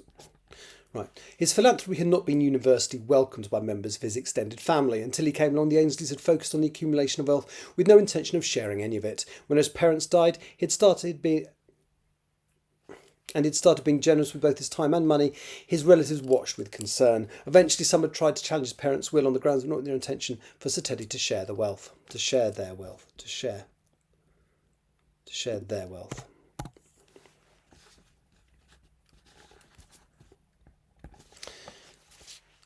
It was high profile, the media was on his side, and Sir Teddy had won. The man opposite him was visually completely the opposite of Sir Teddy. He was large, although he was seated now when upright, he was well over 6 feet tall. He was bulky and wore a dark suit with a green tie. His black hair, which was flecked with grey, had been severely cut short, then allowed to grow. His features were distinct yet forgettable. He was the kind of person that you'd walk past in the street and almost completely fail to notice, despite his size, which was perfect for his line of work. The office was fastidiously tidy. There were bookshelves full of non-fiction volumes, including a hardback copy of Sir Teddy's autobiography and a book about the history of the Ainslie Charitable Foundation. There were paintings on every wall, which were lit by antique-looking lights above them. There was an imposing dark brown oak door leading out into the secretary's office. The furniture was also oak, and the pair of chairs facing the desk were plum-coloured leather Chesterfields with polished bronze studs in the front. There was more space than was usual in an office, which ensured that Sir Teddy had easy access to everything in the room from his wheelchair. "Thank you for attending," said Sir Teddy. "You come highly recommended as a private investigator. The person I need you to look into is a dangerous man, so you'll need to be discreet and very, very careful." The man smiled a thin-lipped smile. "I'm glad to hear that someone was happy enough with my work to recommend me, Sir Teddy." Oh. His voice was softer than you'd expect based on his appearance, and he had a hint of an Edinburgh accent. You have a good reputation, Mr. Walsh." The man nodded. "Nathan, please. Who is this person you want me to investigate?" I can't do Scottish accents, sorry. Sir Teddy opened the drawer to his right, pulled out an unmarked beige folder, and placed it on the desk, pushing it forwards. With his fingers. I don't know why, it's just not going to look at that. It's kind of... So I'm going to add with his fingers.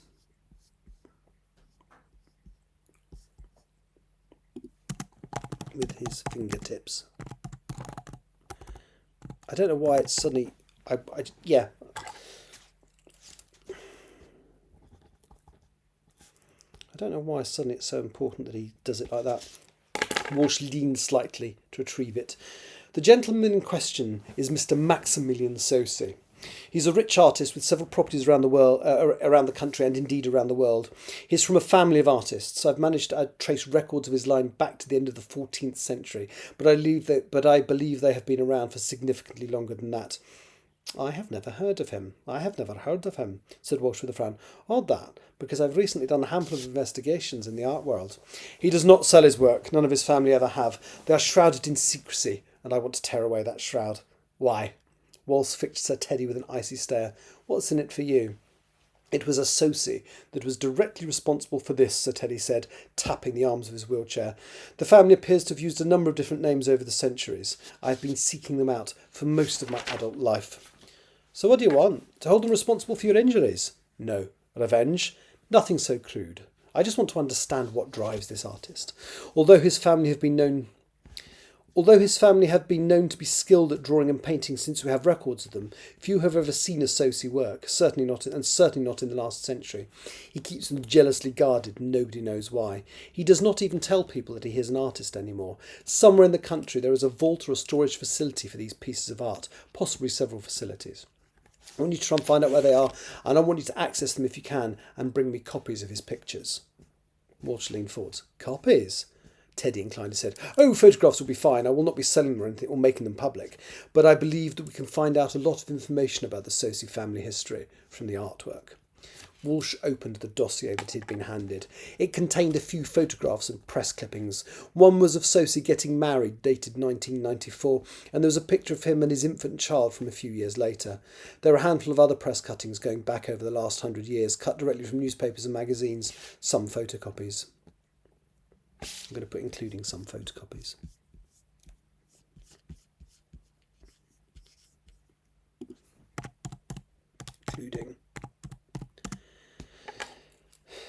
including some photocopies. There was an address and some satellite images of the house taken from the internet.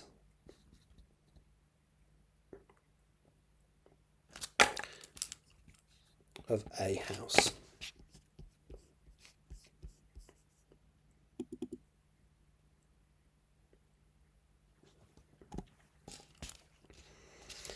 Why do you need to see the artwork? Asked Walsh. I don't need to, said Sir Teddy. I just want to.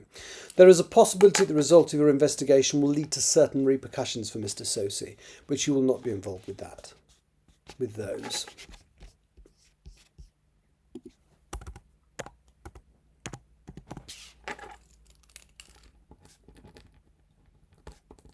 Repercussions. The door opened and Valerie came in with a tray containing a large cafetiere, 2 china cups, 2 small jugs, one with milk and one with cream, as well as a bowl containing brown sugar lumps, a pair of tiny tongs and a plate containing a selection of biscuits. Sir Teddy shook his head at Walsh to indicate the conversation should not continue until she had left. She did so promptly.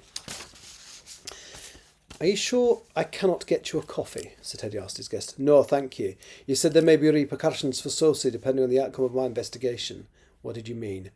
Sir Teddy poured himself some coffee from the cafetiere, then added some cream and 2 lumps of sugar. He stirred the drink slowly before replying, Well, nothing illegal.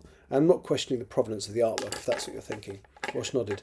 And what does this have to do with the Ainsley Foundation? Nothing whatsoever, replied Sir Teddy with a charming smile. I'm employing you privately, not on behalf of the foundation. Walsh nodded, then looked through the scant information in the dossier again. Why now? Why haven't you done this before? Sir Teddy took a sip of coffee and then lowered the cup back into its saucer.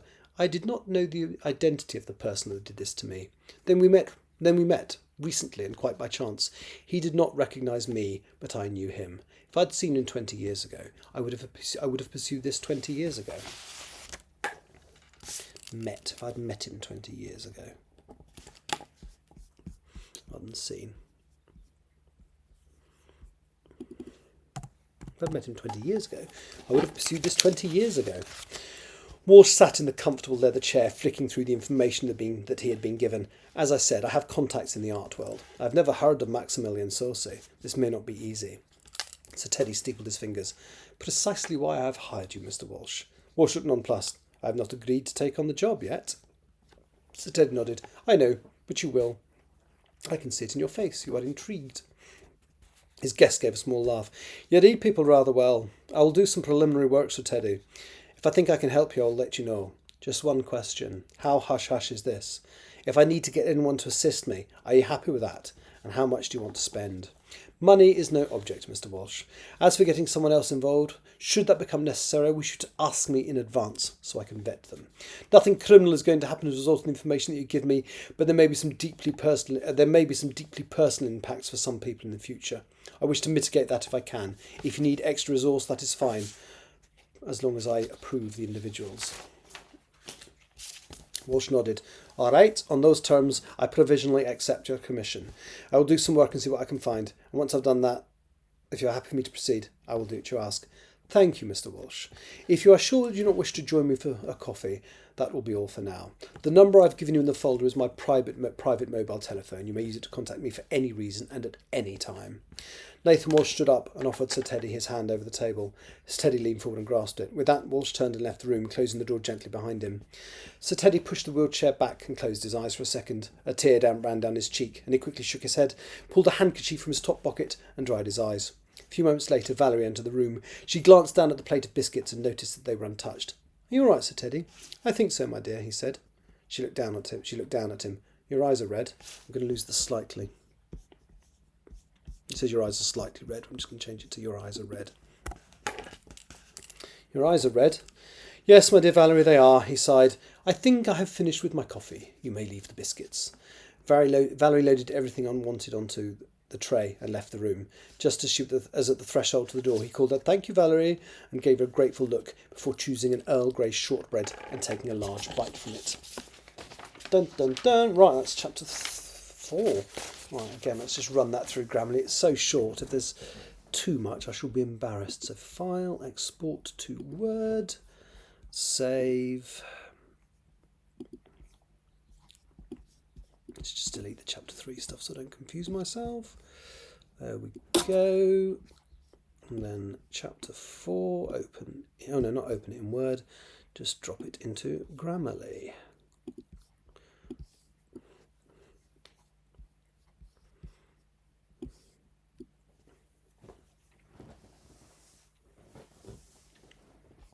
So audience general, neutral, tell a story, done.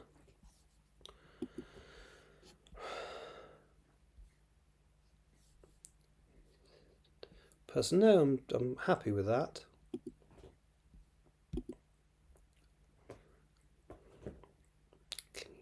Okay, I'll accept that. Inherited estate. Yeah, that's fine. Organisations, no. To do so. No, I'm happy with that.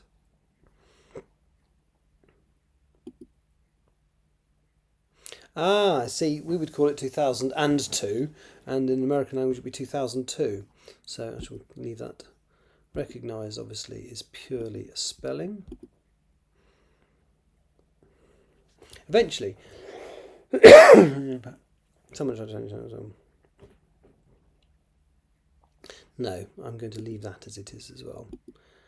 Plum coloured, no. There's a U in colour. No, I'm dismissing that. That's as Scrooge, not trying to stamp dries out. Those family has been known. Yep, okay.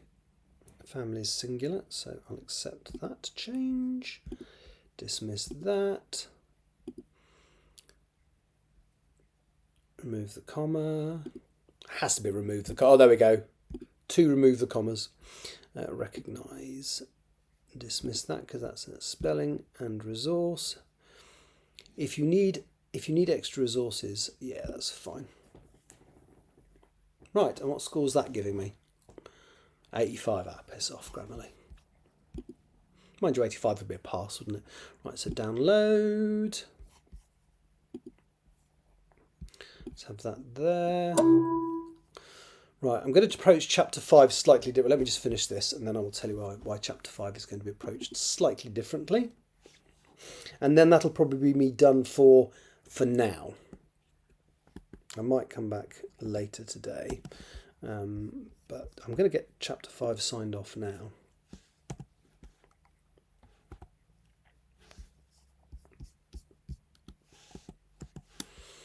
Alright then, so that can be minimised, that can be closed, that can be pasted, that can be reformatted, like so, and that's the chapter done. Woohoo!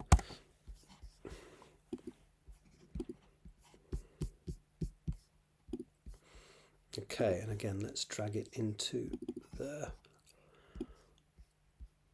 I did say that this probably wouldn't be a massive job, this draft, because as I say, it is a lot closer to being there than anything else I've written recently. Right, this next chapter is one I have made some changes to. So I am going to read it from the screen first, then print it and do that sign off. I have already made the alterations based on feedback that Saywood accepted the weird situation too readily in the original version. So she's a little more cynical and whatever in this. Right, okay, so chapter 5, A Visitor. Saywood woke up and allowed herself a long and satisfying stretch.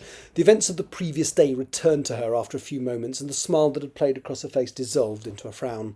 It was Saturday, so she did not have to be anywhere this morning, and neither did Rebecca. They were both due to do longer shifts at work this afternoon. Saywood was supposed to be at the supermarket from 1:30, and Rebecca was scheduled to start at the Viscount at 3. Bex was still going in for her shift, but Saywood decided she was going to have the lazy day the paramedics had recommended. Lazy days? Really? Saywood could hear Rebecca clattering around in the kitchen. When they first started living together in September, they had taken it. See, that's a Grammarly correction that I didn't look at.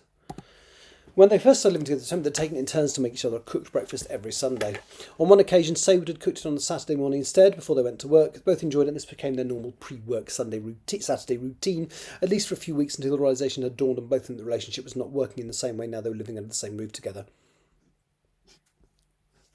And then I don't need to say it stopped at this point because I've kind of implied that, so that sentence can go.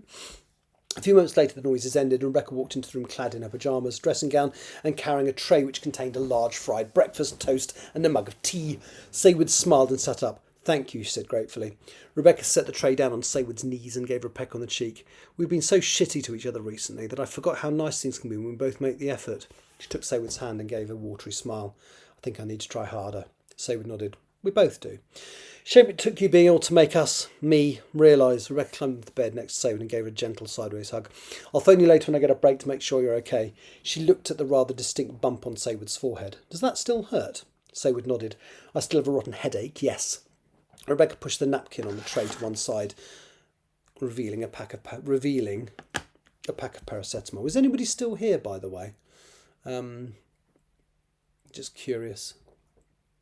Because my thingamajig says that only one person is watching, which is probably me. Are attention shy revenge still about? "I've thought of everything," she said. Saywood pushed a couple of pills out of the blister pack and swallowed them with a small sip from the hot mug of tea. "So what are you going to do with your day?" asked Rebecca. Saywood picked up her cutlery and started on the breakfast. "I'm going to have a dressing gown and Netflix day," she said after a moment of consideration. "I've made you lunch as well," said Rebecca. "There are some sandwiches in the fridge." Saywood giggled. "You must feel guilty about something." She waited for Rebecca to laugh as well, but she did not. "Bex?" Rebecca shook her head, and there were some tears in her eyes. "I'm sorry, I was going to tell you. It's nothing really bad." Saywood looked apprehensive and put her knife and fork down. "What?" "As I say, it's nothing terrible. But we haven't been happy recently. I met someone we got on, like you and I did last year. We were due to meet up on Monday. I'm so sorry. Yesterday was so nice that I told him it wasn't happening." Saywood, and that, the reference to the gender there, is one of the bits of feedback. Make it obvious that Rebecca isn't only interested in women, basically, that she has had and is interested in men as well. Not has had men, but has had relationships with men, sorry. However, Saywood took a sip from the tea, then put the mug carefully back on the tray. "I'm sorry, Saywood. I don't know if I've gone through with it." She tried to smile. "But yesterday reminded me of why I loved you." "Loved?" Rebecca shook her head. "Sorry, love you, present tense." Saywood gave a sad smile and pushed the tray slightly forward. "I'm not all that hungry now, sorry." She fixed Rebecca with a cold stare. "Perhaps you should get on the phone and uncancel your date."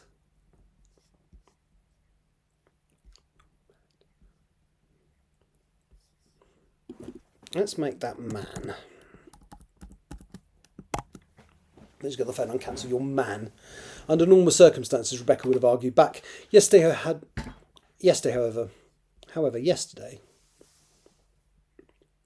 be better the other way around, wouldn't it?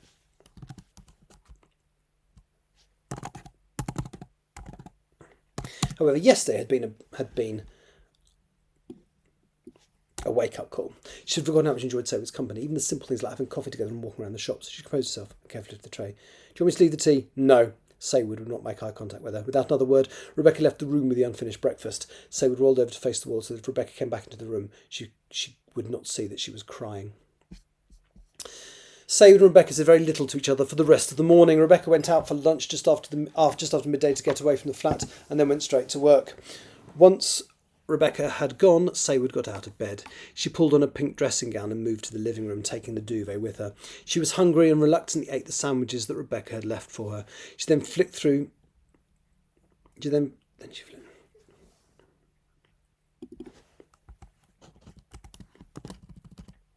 Then she flicked through some images on her phone. She came to a picture of the pair of them that they both liked. She zoomed on Rebecca's face and looked sadly at her eyes and a smile. Until yesterday, she assumed they were drifting apart, and then suddenly things were like they used to be. For one brief day, Saywood had thought they might be able to rescue the relationship. They had not been intimate for months. The last couple of nights had seen them cuddling, which had been lovely, and had it not been for a fall yesterday, who knew where last night may have gone? But then today Rebecca had dropped a bombshell. Saywood no idea if Rebecca had any intention of telling about the planned rendezvous. Had she not been caught out in the moment? She was a terrible liar at the best of times. But then she had cancelled the date, if that was even what it was. Was thinking about dating someone, and a man at that. Was thinking about dating someone and a man of that any worse than assuming the relationship was dead and buried? Saywood was not sure. She opened a backpack intending to put her books away when she found the necklace that she had picked up in the charity shop. She pulled it out, then gasped. The strange voices that she'd been hearing recently were suddenly back. She shut her eyes and realised that she could hear speech from distinct individuals. She could not make out the detail of what they were saying, but this time there was enough clarity for her to count the voices. She dropped the necklace and they stopped. They did not fade gradually as they had in the past, but just ended as though someone had ripped a pair of headphones off. She peered down at the necklace which had fallen to the floor. She knelt and put her face close to it without actually touching it. It looked like a perfectly ordinary piece of stone with a natural hole roughly in the middle. She frowned, thinking if someone walked in at this moment it would look rather strange. I've just realised I'm not feeling this now, so I'm going to finish this read through, but I'm not going to do the printed sign off. I'll do that another time. She put her ear close to the object but could hear nothing. She carefully sat up so that she was on her knees in front of the necklace. With a slightly trembling hand she touched the stone again. Once again there were voices. Some of them were familiar. She swore she could hear the lady from Two Flats Across the Side and she was about to tell her kids off. Then a much louder voice cut in. "Okay," she said, "I'm here. Let's get this over with. She's by herself now. Her name is Saywood Amanapofo." Saywood snatched a hand away from the stone. There was a knock on the front door. There was a knock at the front door. She froze, wide-eyed with the comprehension. Saywood kicked the strange piece of jewellery under the sofa and rose to her feet. There was a pause and a second knock at the door. It was the only way out of the flat, and she included the bays or out of the balcony, but as the flat was on the fourth floor, that was not an option unless she was desperate. She pressed her hand across the top of her hair, briefly enjoying the feel of the tight braiding. She had to decide what she was going to do. There was another loud, ominous knock. Saywood looked from the living room into the hallway. There appeared to be a solitary figure at the door, which was slightly less worrisome than a group of two or more. Saywood took a deep breath. Should she open the door?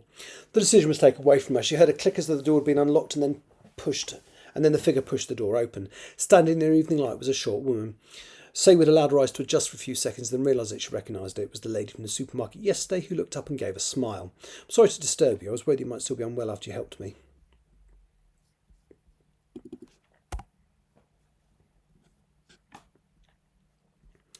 Saywood did not feel physically intimidated, so she held her ground. How do you know where I live? And what gives you the right to just walk in here?"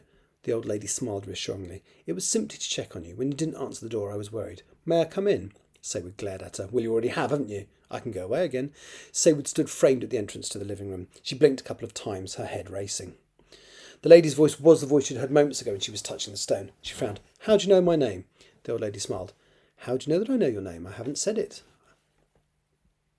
"I'm only here to offer you some help, Miss Amanapofo."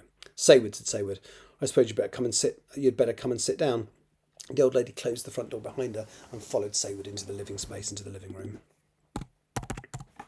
Saywood indicated the chair that was perpendicular to the sofa. "Take a seat." The old lady did as she was told. Saywood sat at the farthest end of the sofa. She noticed the leather cord from the necklace was sticking out from beneath.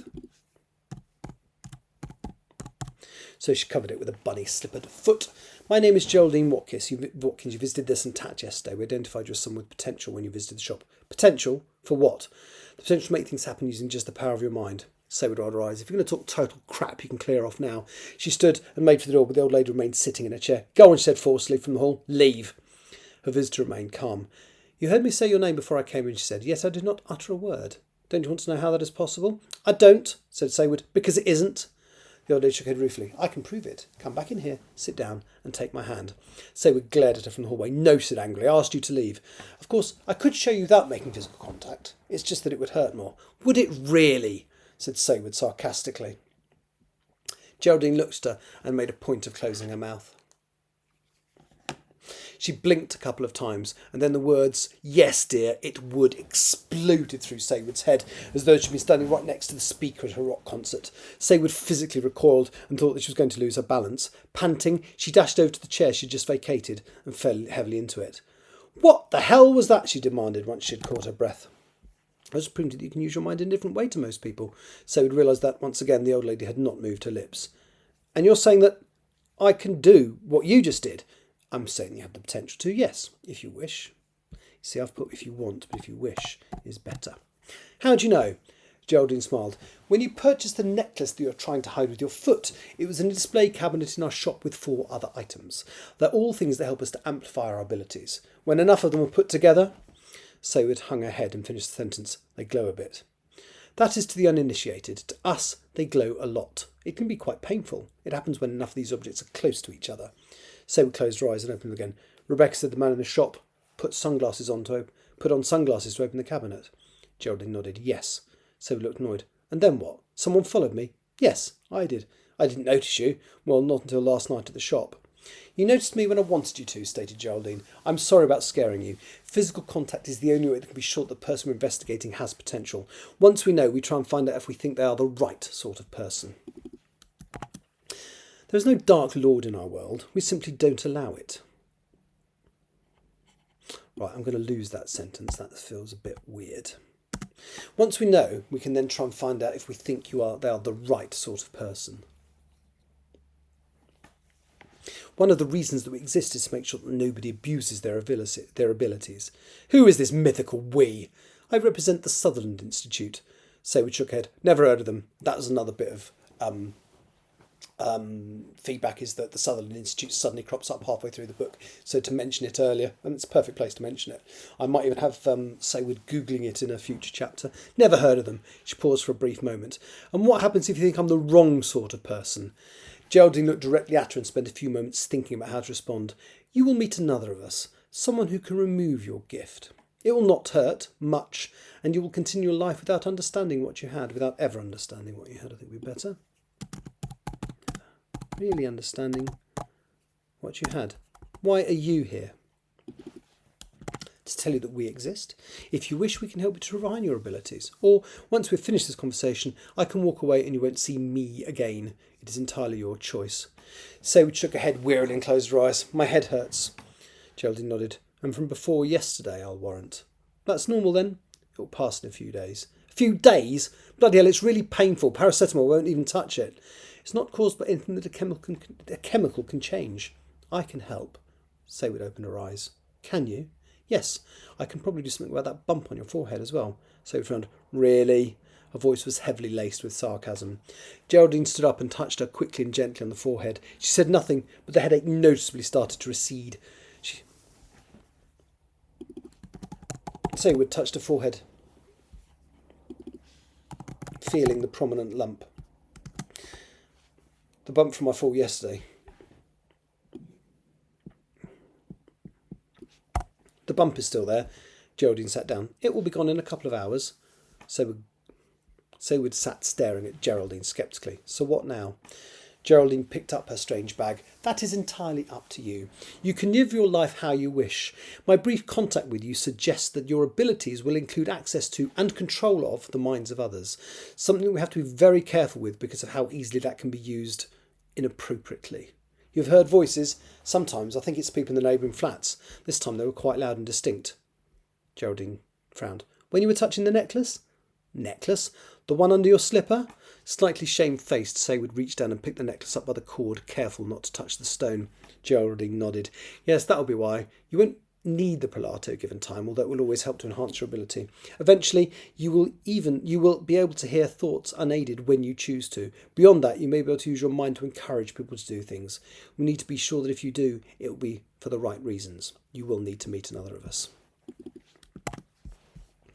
How will you know if I'll use these magic powers for the so-called right reasons? Asked Saywood grumpily. I won't, but Isabel will, said Geraldine. That is her role, well, one of her roles. If she has any doubt, even a fraction of a percentage of a doubt, then we will be censoring your potential. That is what happens to the majority of the people we find, sadly. Saywood thought for a moment, then looked up at Geraldine. What happens after that? If we decide that you are suitable, we will let you set the agenda. We can guide you at your convenience. Next week, next year, whenever suits you. You can find us at any time. How? With telepathy. Do I send an owl? Saywood had come across as much more sarcastic than she'd intended and looked embarrassed when she realised that Geraldine had pulled a business card from a bag. A telephone call will be quite sufficient, dear. And if you lose the card, this and Tat, or whatever establishment is on that site in the future, can also be used to contact us. Saywood took the card and nodded. I'm not sure what to say. I like my life as it is. I don't think I want any complications. That's fine. Many people decide to live out their lives with no involvement in anything larger. If you need us, though, we are here at any time. Saywood stood. OK, thank you. Sorry, I never offered you a drink. Geraldine also stood. No need. I must be going. Thank you for listening to me. She walked over to the hall and the door. To the hall door. Take care of yourself, Saywood Amapovo. You are welcome to contact the Institute at any time. The Sutherland. I'm going to put Sutherland in there again. Sutherland Institute at any time if you feel you need to. Geraldine looks serious for a moment. Just one more thing. Do not use your abilities any further until Isabel has assessed you. The more you use them, the more painful and distressing it will be for you if we have to remove them. She paused. In fact, it could kill you. Without that, Geraldine left through the front door, closing it softly behind her. Saywood sat back down on the sofa, the necklace still hanging from her fingers. With disgust, she threw it into the corner of the room, covered her face with her hands, and let out a howl of frustration and rage. Yeah, happy with that. Now, that's not signed off. I will now print it, but I'm not going to do it in this session because I've kind of reached a level where I don't feel I'm concentrating as much as I should. So I will stop now. I may be back later because I would quite like to get this chapter signed off today and maybe even look at the next one, which then puts me well ahead of my schedule because I wanted to do two a day. I've already signed off 3 and I'm almost certainly going to sign off a 4th later. It would be really nice if I could get this whole thing signed off before I go back to work. Partially because there's actually someone who wants to read it. And I think people have read the 4th draft, but I've kind of said to this friend of mine, I just want to perfect it. And I've been meaning to do this. I told her about it nearly a year ago. So, but I was working on still Life First Draft and I needed to get that done. So yes, it's nice that I'm working on this now, and hopefully in a few weeks you'll be able to read it and this will be signed off. Anyway, thank you very much for watching. Thanks to Shy Revenge, Itanshi, and earlier on obviously Bow Street Society, who is now having to work. Yes. Cheers guys, I'll be back at some point in the near future, maybe even later today, to carry on with this. Take care, talk to you soon, bye bye.